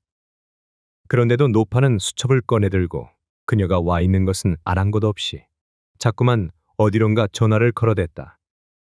혹시나 케이트가 전화를 양보하라고 할까봐 아예 등을 돌린 채 두 손으로 수화기를 꽉 움켜쥐고 있는 모습이 얄미웠다. 저런 캐리. 몇 번이나 말했지만 파이에 양배추를 넣는 건 낫지. 공습보다 더 끔찍한 거야. 세상에. 그 노파는 이런 너저분한 화제로 쉴 새 없이 떠들면서 10분 정도나 더 공중전화를 독점한 뒤에야 부스에서 나왔다. 또 기도할 작정이유? 무슨 상관이에요?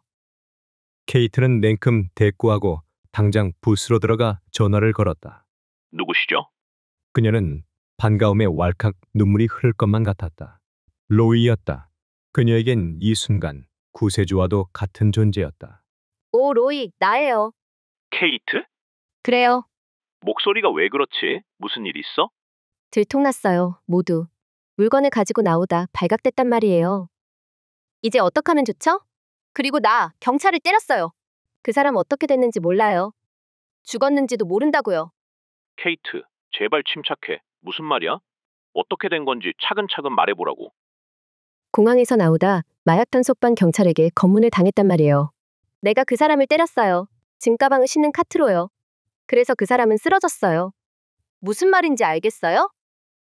수화기 저편에서 나직이 투덜대는 욕설이 들려왔다. 로이, 이제 어떡하면 좋아요? 도와줘요. 제발, 빨리요. 지금 당장 나와줄 수 있죠?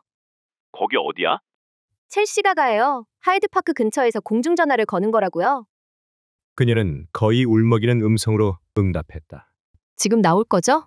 나갈 수 없어. 뭐라고요? 나갈 수 없다고. 바쁜 일이 있어. 케이트는 찬물을 확 뒤집어 쓴 기분이었다. 사랑하는 연인의 부탁으로 몰래 마약을 들여오다 발각된 상황이었다. 게다가 경찰을 다치게 하고 도망쳐와서 어떻게 해야 할지 도움을 청하고 있는 것이다. 그런데 이보다 바쁜 일이란 대체 뭐란 말인가? 내 말 잘 들으라고. 로이의 단호한 음성이 들렸다. 지금은 도저히 나갈 수 없어. 이따 밤 9시에 피커딜리 서커스에 있는 에로스상 앞에서 만나. 알겠지? 케이트는 울음이 터질 것만 같았다. 그동안 어디 가 있으란 말이에요? 집엔 갈 수 없다고요. 내 정체를 알아버렸으니 곧 경찰이 찾아올 거예요. 그건 알아서 하라고. 아무튼 이따 봐. 로이가 냉정하게 응답하더니 덜컥 전화가 끊겼다. 부스에서 힘없이 나오면서 케이트는 소리쳐 울고 싶고 당장 차도에 뛰어들어 죽고 싶은 기분에 사로잡혔다. 동시에 깊은 배신감을 느꼈다. 로이, 내가 어떻게 나한테 이럴 수 있지? 아, 나쁜 자식. 이제 어디로 가야 한담? 첼시는 도요타의 운전석에 앉아 시동을 걸며 중얼거렸다. 마땅히 갈 만한 곳이 없었다. 집에는 이미 경찰이 와서 지키고 있을 것이다. 그렇다고 무작정 시내를 배회할 수도 없다. 브리티시 에어라인 여승무원 유니폼 차림으로 다니다가는 경찰의 눈에 띄기 십상이다. 어쩌면 이미 빨간색 도요타 차량 수배 지령이 내렸는지도 모른다. 대체 어디로 가야 한담? 케이트는 난감한 심정으로 망설이다. 자기도 모르게 라디오를 틀었다. 엘도라도의 No Way to Escape가 흘러나왔다. 이 세상 어디에도 도망칠 곳이 없다는 가사가 자신의 처지를 말하는 것 같아 참담한 심정이 들었다. 그러다 문득 백미러를 보니 순찰차 한 대가 접근해 오고 있었다. 그녀는 가슴이 덜컥 내려앉았다. 순찰차는 바로 그녀의 옆에 와서 정지했다. 차 안에는 경찰관 2명이 타고 있었다. 그녀는 숨을 죽인 채 기다렸다. 차에서 내린 경찰관이 다가와 유리창을 똑똑 두드렸다. 케이트가 차창문을 내리자 경찰관이 미소를 지었다. 아가씨, 브리티시 에어라인에 다니십니까? 네, 이름은? 케이트, 해밀턴. 미스 해밀턴, 차를 좀 빼주셔야겠습니다. 네? 차를 빼달라고 했습니다. 여긴 주정차 금지 구역이거든요. 어머, 미안해요. 몰랐어요. 원칙대로라면 위반 딱지를 끊어야 하는데 어여쁜 스튜어디스니까 이번만은 특별히 봐드리죠. 고마워요. 저는 브라이언이라고 합니다. 젊은 경찰관이 말했다. 그는 코가 삐죽하고 목이 길쭉해서 왠지 지보리를 연상시키는 외모를 하고 있었다. 그때 순찰차 운전석에 있던 경찰관도 미소를 지으며 그녀를 향해 손을 까딱여 보였다. 저 친구는 조지라고 하는데 애가 둘이나 딸린 기혼자죠. 그런데도 새로 아가씨를 사귀어 혼외 정사를 즐기고 있습니다.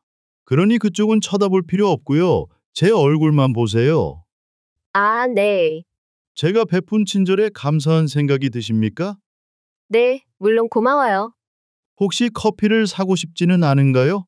물론 언제든 나갈 용의가 있습니다. 이건 제 연락처입니다. 저희 교통 단속반엔 브라이언이라는 이름을 가진 사람이 둘 있는데 늙은 브라이언 말고 젊은 브라이언을 찾아주십시오. 거리 순찰을 나가 자리를 비웠을 때는 메모를 남겨두시면 됩니다. 젊은 경찰관은 명함을 꺼내 그녀에게 건넸다. 케이트가 그것을 받아들자 그는 가볍게 격리를 하고 순찰차로 돌아갔다. 차가 출발하기 전 브라이언은 한껏 상냥함이 담긴 미소를 그녀에게 던졌다. 순찰차가 가버리는 것을 확인하고 나서 케이트는 안도의 한숨을 내쉬며 방금 받아든 명함을 구겨 바닥에 버렸다. 아무래도 이대로 다니는 것은 위험해. 어딘가에 도요타를 주차해두고 백화점에서 옷을 사서 갈아입는 것이 안전할 것 같았다.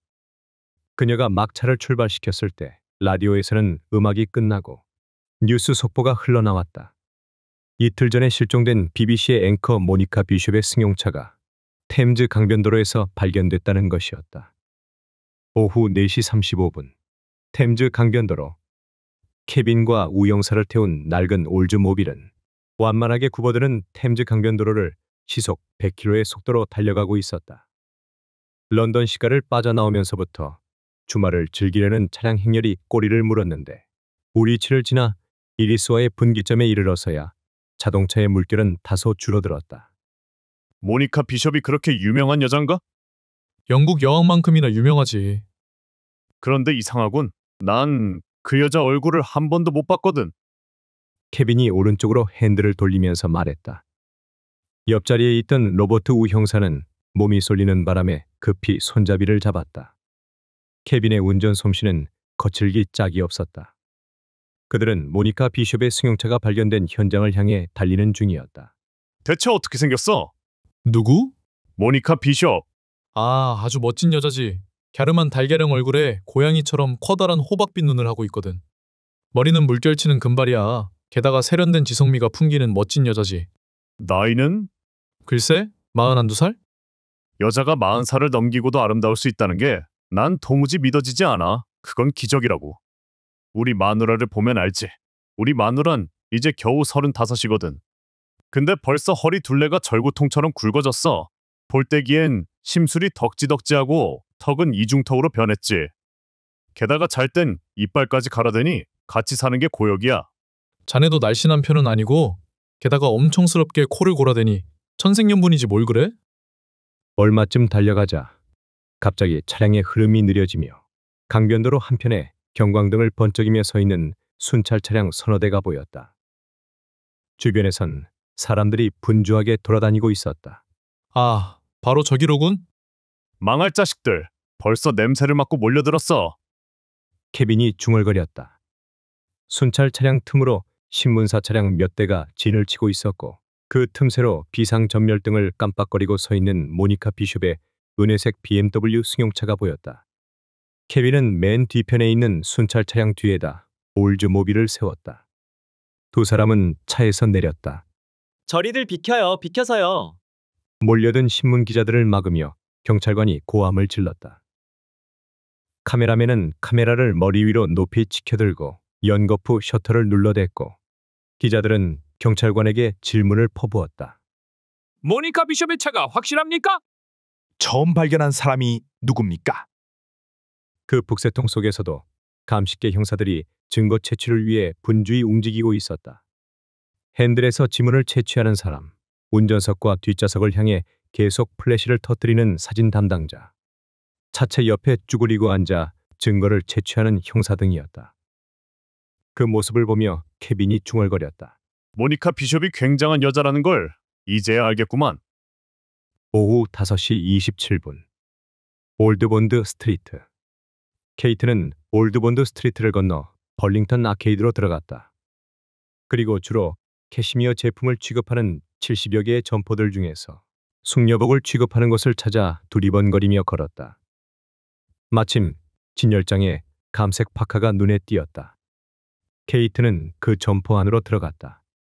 진열대엔 전시된 제품과 비슷한 것들이 색상과 사이즈를 달리한 채 즐비하게 걸려 있었다. 그녀는 그중 어두운 젓갈색 제품을 집어들었다. 정말 잘 어울려요. 케이트가 거울에 비친 자신의 모습을 살펴보고 있는데 점원이 곁에 와서 말했다. 마음에 드세요? 네, 이걸로 하겠어요. 살짝 몸을 돌리고 어깨 너머로 다시 또 거울을 바라보며 케이트가 말했다.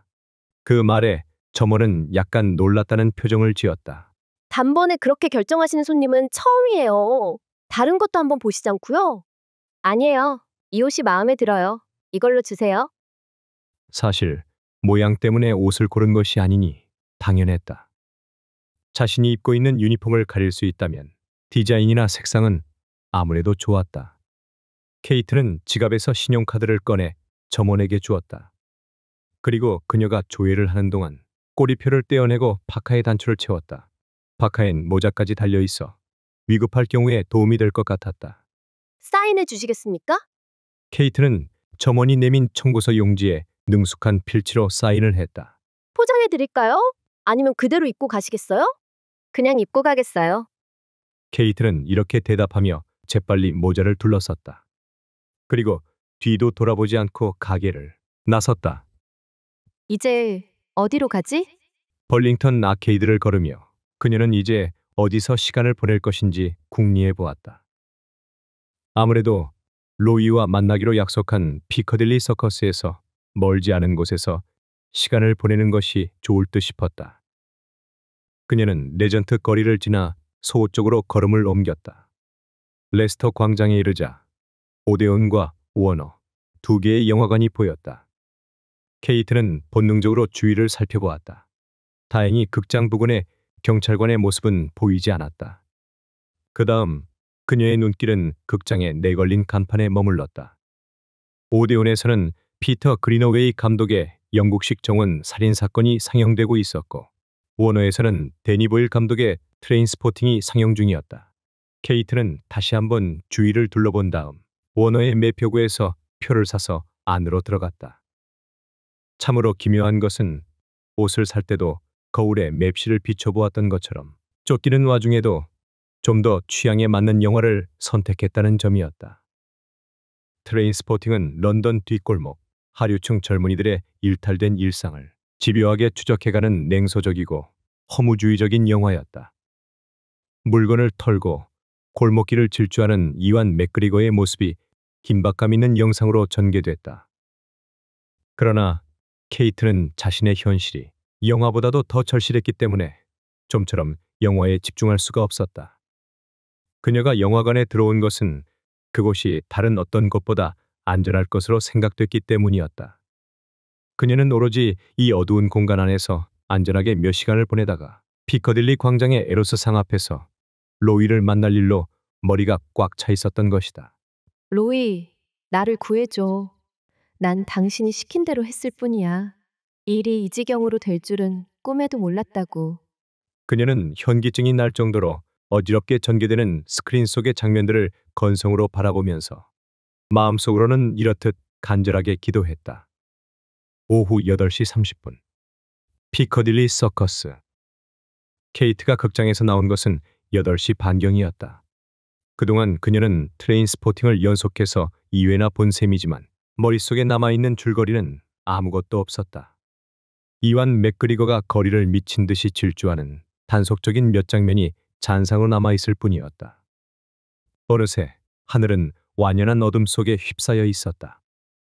거리엔 네온 사인이 화려하게 번쩍이고 불을 밝힌 차량들이 분주히 오가고 있는 모습이 보였다. 케이트는 길을 건넜다. 피커딜리 서커스는 도로의 교차점을 이루는 작은 광장이었다. 에로스상 주위에는 낮이나 밤이나 산책 나온 젊은이들과 여행객들로 붐빈다. 케이트는 캐시미어 파카의 모자를 눌러쓰고 주머니에 손을 찌른 채 주변을 서성거렸다. 그러면서 조급한 마음으로 자꾸만 손목시계를 보았다. 8시 50분이었다. 10분만 더 기다리면 돼. 그녀는 10분을 더 기다렸다. 그러나 10분이 지난 뒤에도 로이는 나타나지 않았다. 케이트는 머리를 숙인 채 에로스상 주위를 몇 바퀴째 돌면서 혹시나 이미 와 있는데도 못 본 것은 아닐까 싶어 자꾸만 주위를 두리번거렸다. 시간이 10시를 지나면서부터는 차츰 무거운 절망감이 엄습해왔다. 케이트는 문득 하늘을 올려다보았다. 먹장구름이 무서운 속도로 몰려오고 있었다. 이미 멀리서 아스라하게 천둥 소리도 들려왔다. 소나기가 오려나? 그렇게 생각한 순간 어둑해진 하늘에서 후두둑 세찬 빗방울이 떨어지기 시작했다. 광장에 나와 있던 사람들이 서둘러 비를 피해 주변으로 뿔뿔이 흩어지는 모습이 보였다. 그러나 케이트는 자리를 뜰 수가 없었다. 빗줄기는 갑자기 거세어지기 시작했고 순식간에 주위는 온통 물보라의 세계로 변했다. 아, 추워. 로이, 제발 빨리 좀 와줘. 케이트는 우산도 없이 비를 흠뻑 맞으며 오돌오돌 떨었다. 낮에 산 캐시미어 파카는 내리는 빗물로 흠뻑 젖어 마치 묵직한 자루를 뒤집어 쓰고 있는 것만 같았다. 광장엔 비를 피할 만한 차폐물이 전혀 없었다. 비를 피하려면 길 건너까지 가야만 한다. 그러나 그녀는 로이와 어긋날까봐 잠시도 자리를 뜰 수가 없었다. 로이, 뭐 하고 있는 거야? 빨리 와달란 말이야. 어느새 케이트의 눈에서는 눈물이 흘러내리고 있었다. 사죽음의 타로 카드. 9월 29일 오후 6시 35분 타워 브리지. 런던 탑은 런던시 동쪽 끝에 위치해 있다.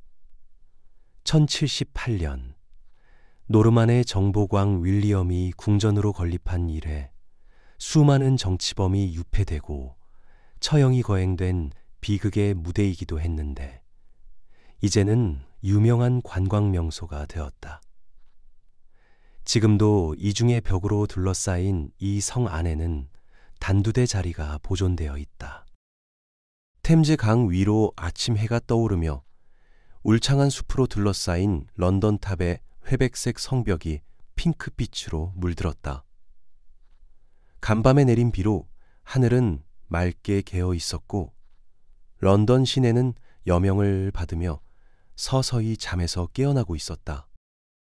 템즈강을 가로지르는 타워 브리지 아래에 경광등을 번쩍이며 순찰 차량 몇 대가 서 있는 것이 보였다. 그 중엔 케빈의 낡은 올즈모빌도 보였다. 그곳은 엘리베이터를 타고 타워 브리지의 전망대로 올라가는 런던 탑 쪽의 입구 부근이었다. 얼핏 보니 돼지가 죽어 있는 것 같았어요. 아직 날이 채 밝기 전이어서 희끄무레한 물체가 눈에 잘 띄었거든요.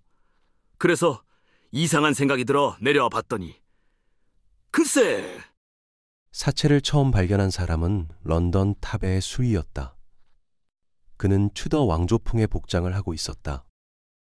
매일 아침 날이 밝으면 유니온잭을 개양하는 것이 그의 임무였다.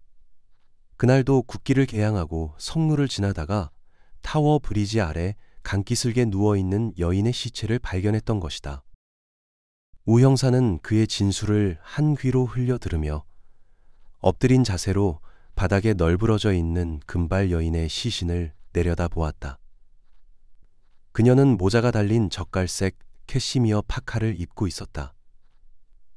나이는 21살? 아니면 22? 아무튼 아름다운 여자였다. 이런 식으로 죽기에는 아까울 만큼 젊고 아름답다.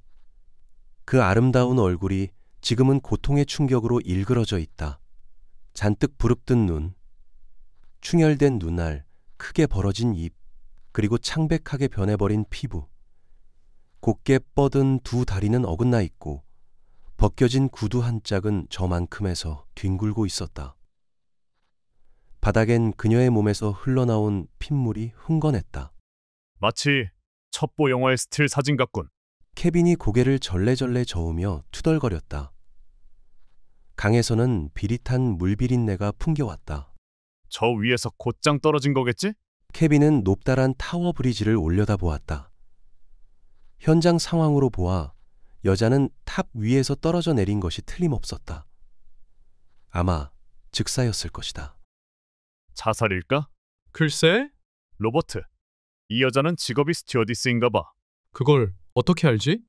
케빈이 무릎을 굽히고 앉아 캐시미어 파카를 들췄다.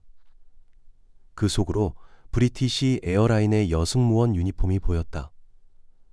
좀 더 가까이 얼굴을 살피던 케빈이 갑자기 큰 소리를 질렀다. 맙소사, 입안에 뭔가 들어있어. 입안에 뭐가 들어있다고?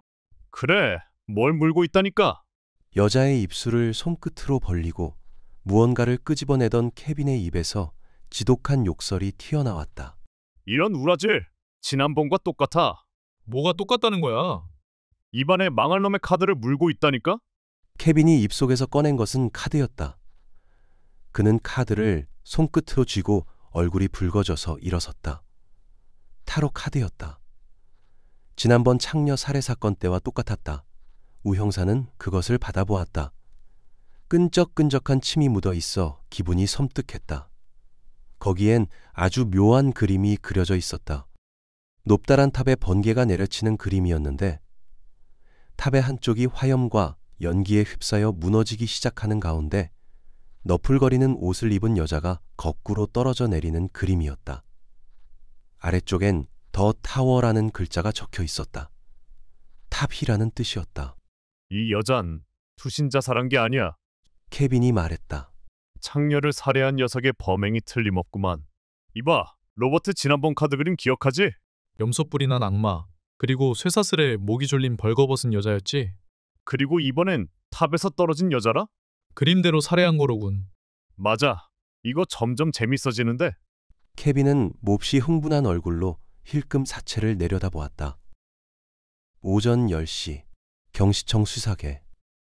타로 카드는 집시족들에겐 아주 신비한 의미를 담고 있는 일종의 성서와도 같은 것이죠. 주로 앞날의 일을 점쳐주는 화투패로 이용되죠.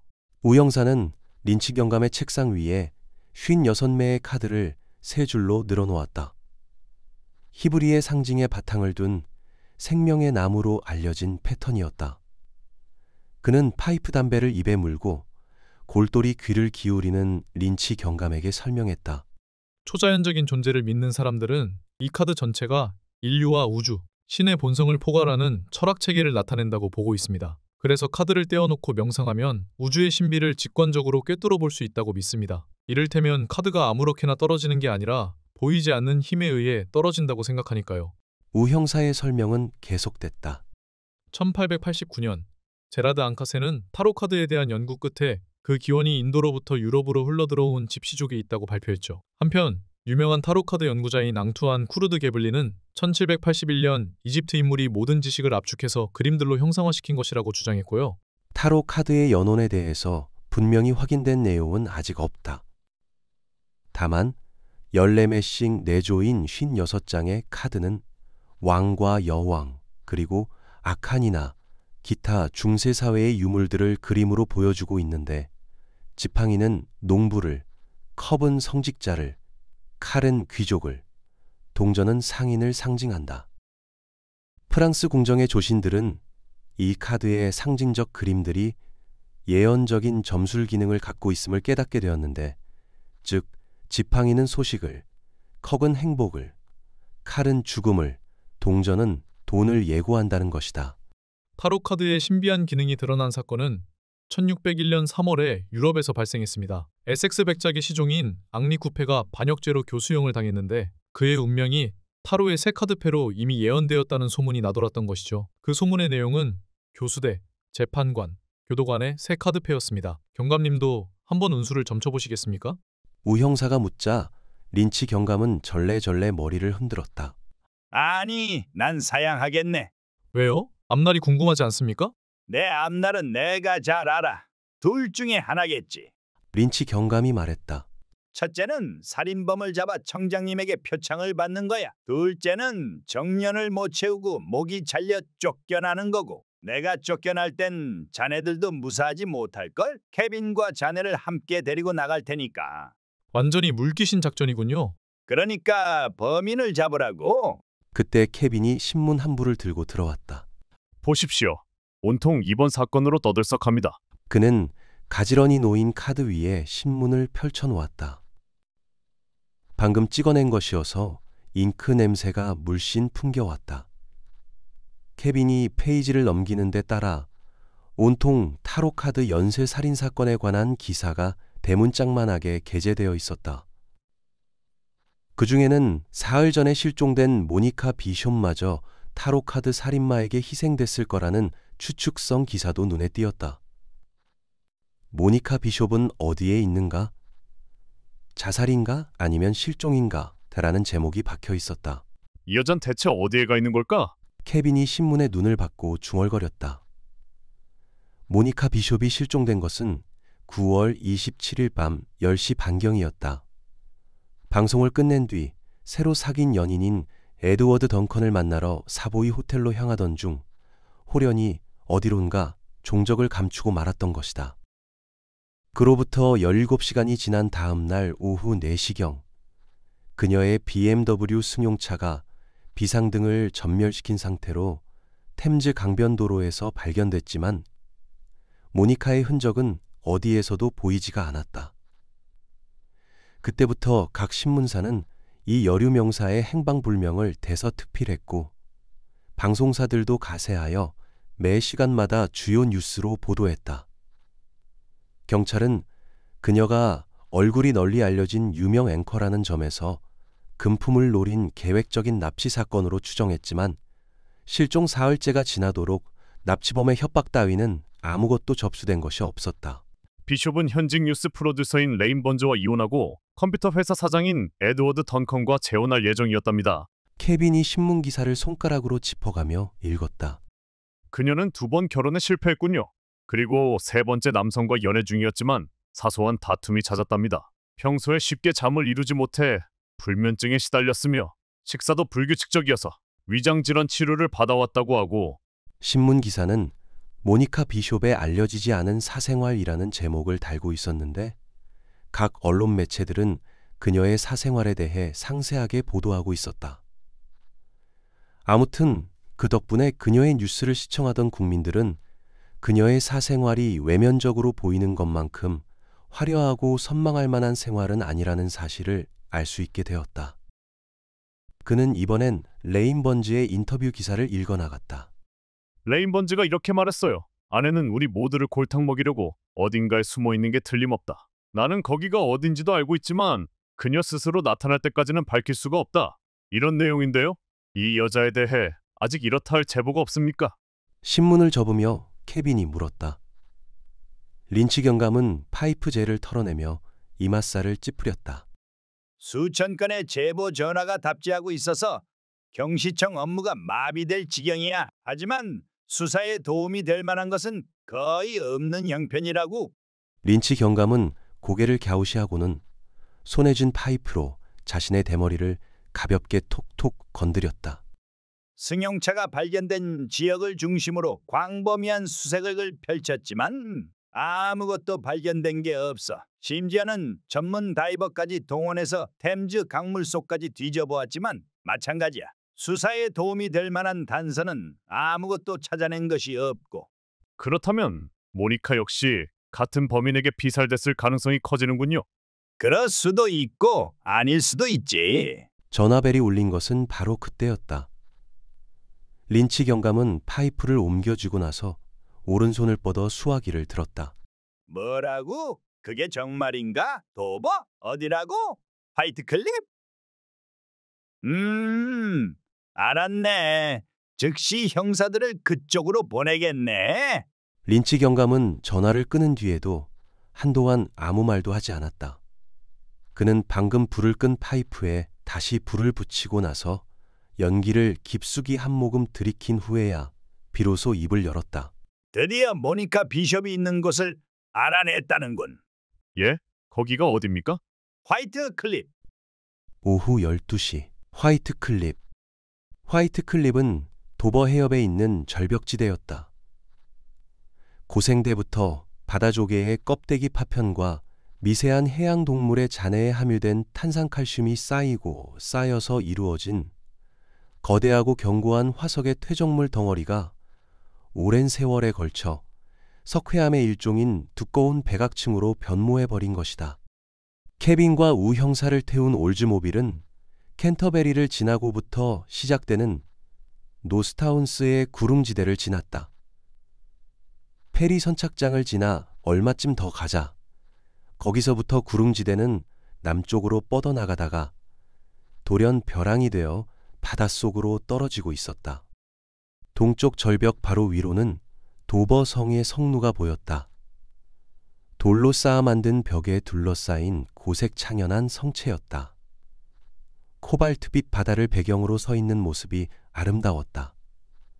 이곳은 옛날에 프랑스군의 침공에 대비해 쌓은 영국의 전략적 요충지대였는데 지금은 아름다운 풍광으로 여행객이 몰려드는 관광지로 변했다. 올즈모빌은 수목이 울창한 오솔길로 접어들었다. 길은 좁고 경사진 흙길이었다. 얼마쯤 가다 널찍한 숲속 공터에 이르러 멈춰 섰을 때 이미 그곳에는 순찰차와 감식계 차량이 도착해 있었다. 케빈과 우 형사는 차에서 내려 300m가량 숲 안으로 걸어 들어갔다. 이윽고 아래쪽이 푸른 바다와 그대로 맞닿아 있는 절벽지대에 경찰관들과 감식계에서 나온 수사관들이 옹기종기 모여 서 있는 것이 보였다. 제기랄, 저것 좀 보라고. 맙소사, 저게 무슨 꼴이람? 케빈이 이빨 사이로 휘파람을 불었다. 거대한 자작나무에 모니카 비숍의 시체가 로프에 묶인 채 거꾸로 걸려 있었던 것이다. 등 뒤로 두 손이 묶이고 왼쪽 다리를 구부린 기묘한 모습이었다. 오른쪽 발목에 로프가 묶인 채 나뭇가지에 거꾸로 매달려 대롱거리고 있는 것이 마치 마네킹처럼 보였다. 치마가 아래로 흘러내려와 하반신과 팬티가 그대로 드러나 보이는 모습이었다. 아무래도 기분이 더럽군. 나도 그래. 그 녀석 짓이 틀림없어. 케빈과 우 형사는 이렇게 투덜대며 시체가 매달려 있는 나무 밑까지 접근해 갔다.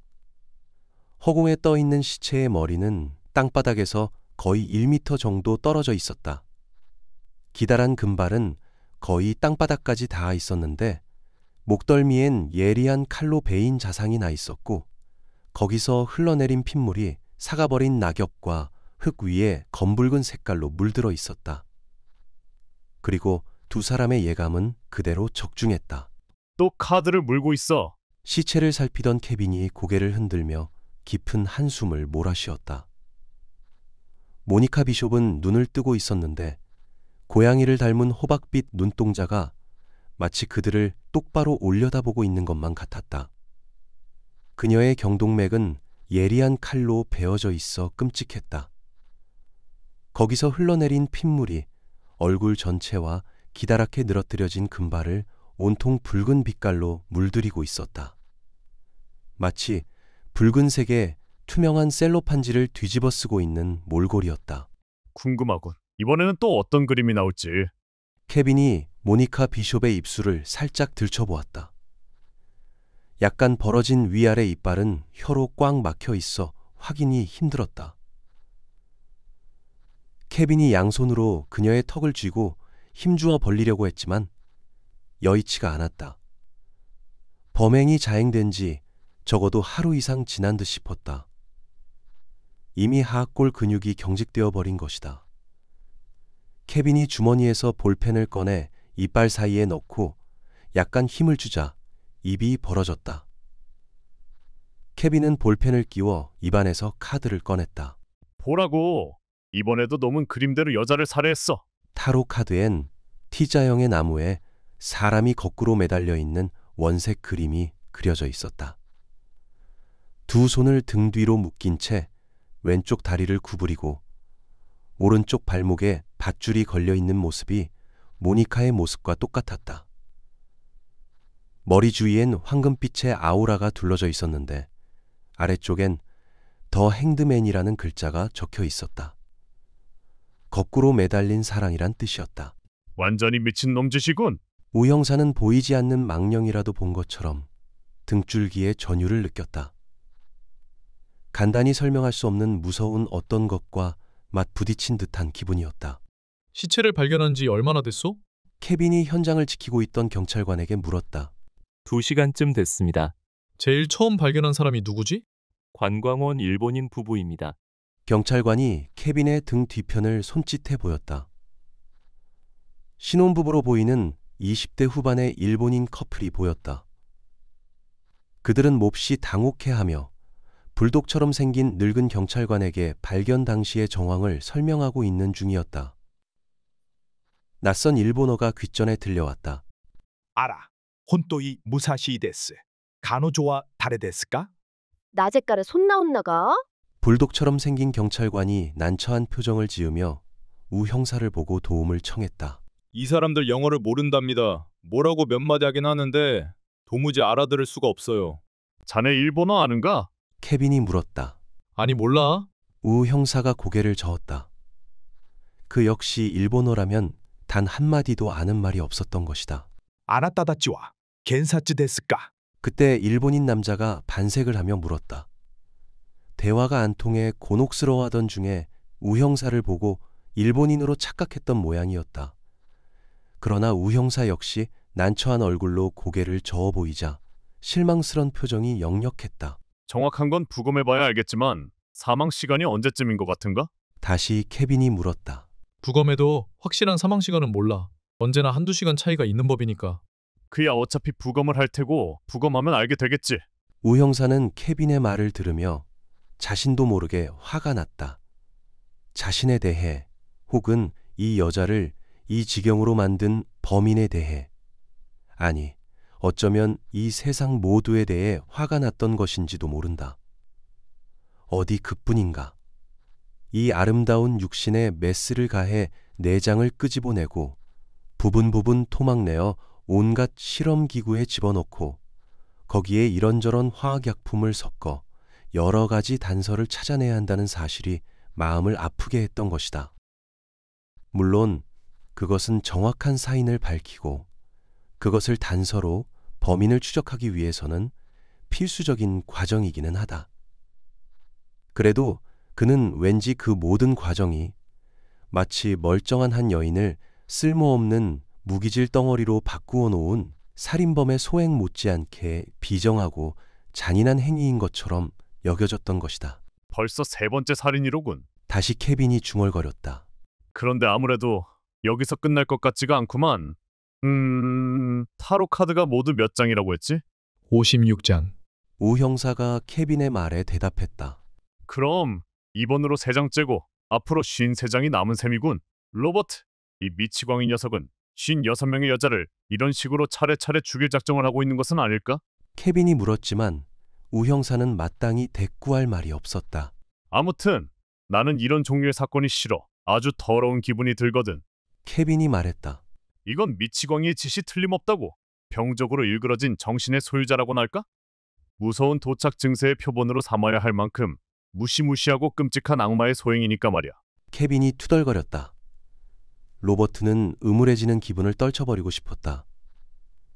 그가 케빈의 어깨를 툭 치며 물었다. 케빈. 왜 그래? 왜 범인은 여자만을 노리지? 왜 남자는 노리지 않을까? 어째서 힘없는 여자만 노리고 자네 같은 형사는 노리지 않는 걸까? 그야 어떤 놈이건 내 입에 카드를 쑤셔 넣으려는 놈이 있다면 가만히 있지 않을 테니까. 그런 놈은 이 주먹 한 방으로 두개골을 으스러뜨려 놓을 테야. 케빈이 해머처럼 묵중한 주먹을 흔들어대는 모습을 보자 로버트는 슬며시 웃음이 나왔다.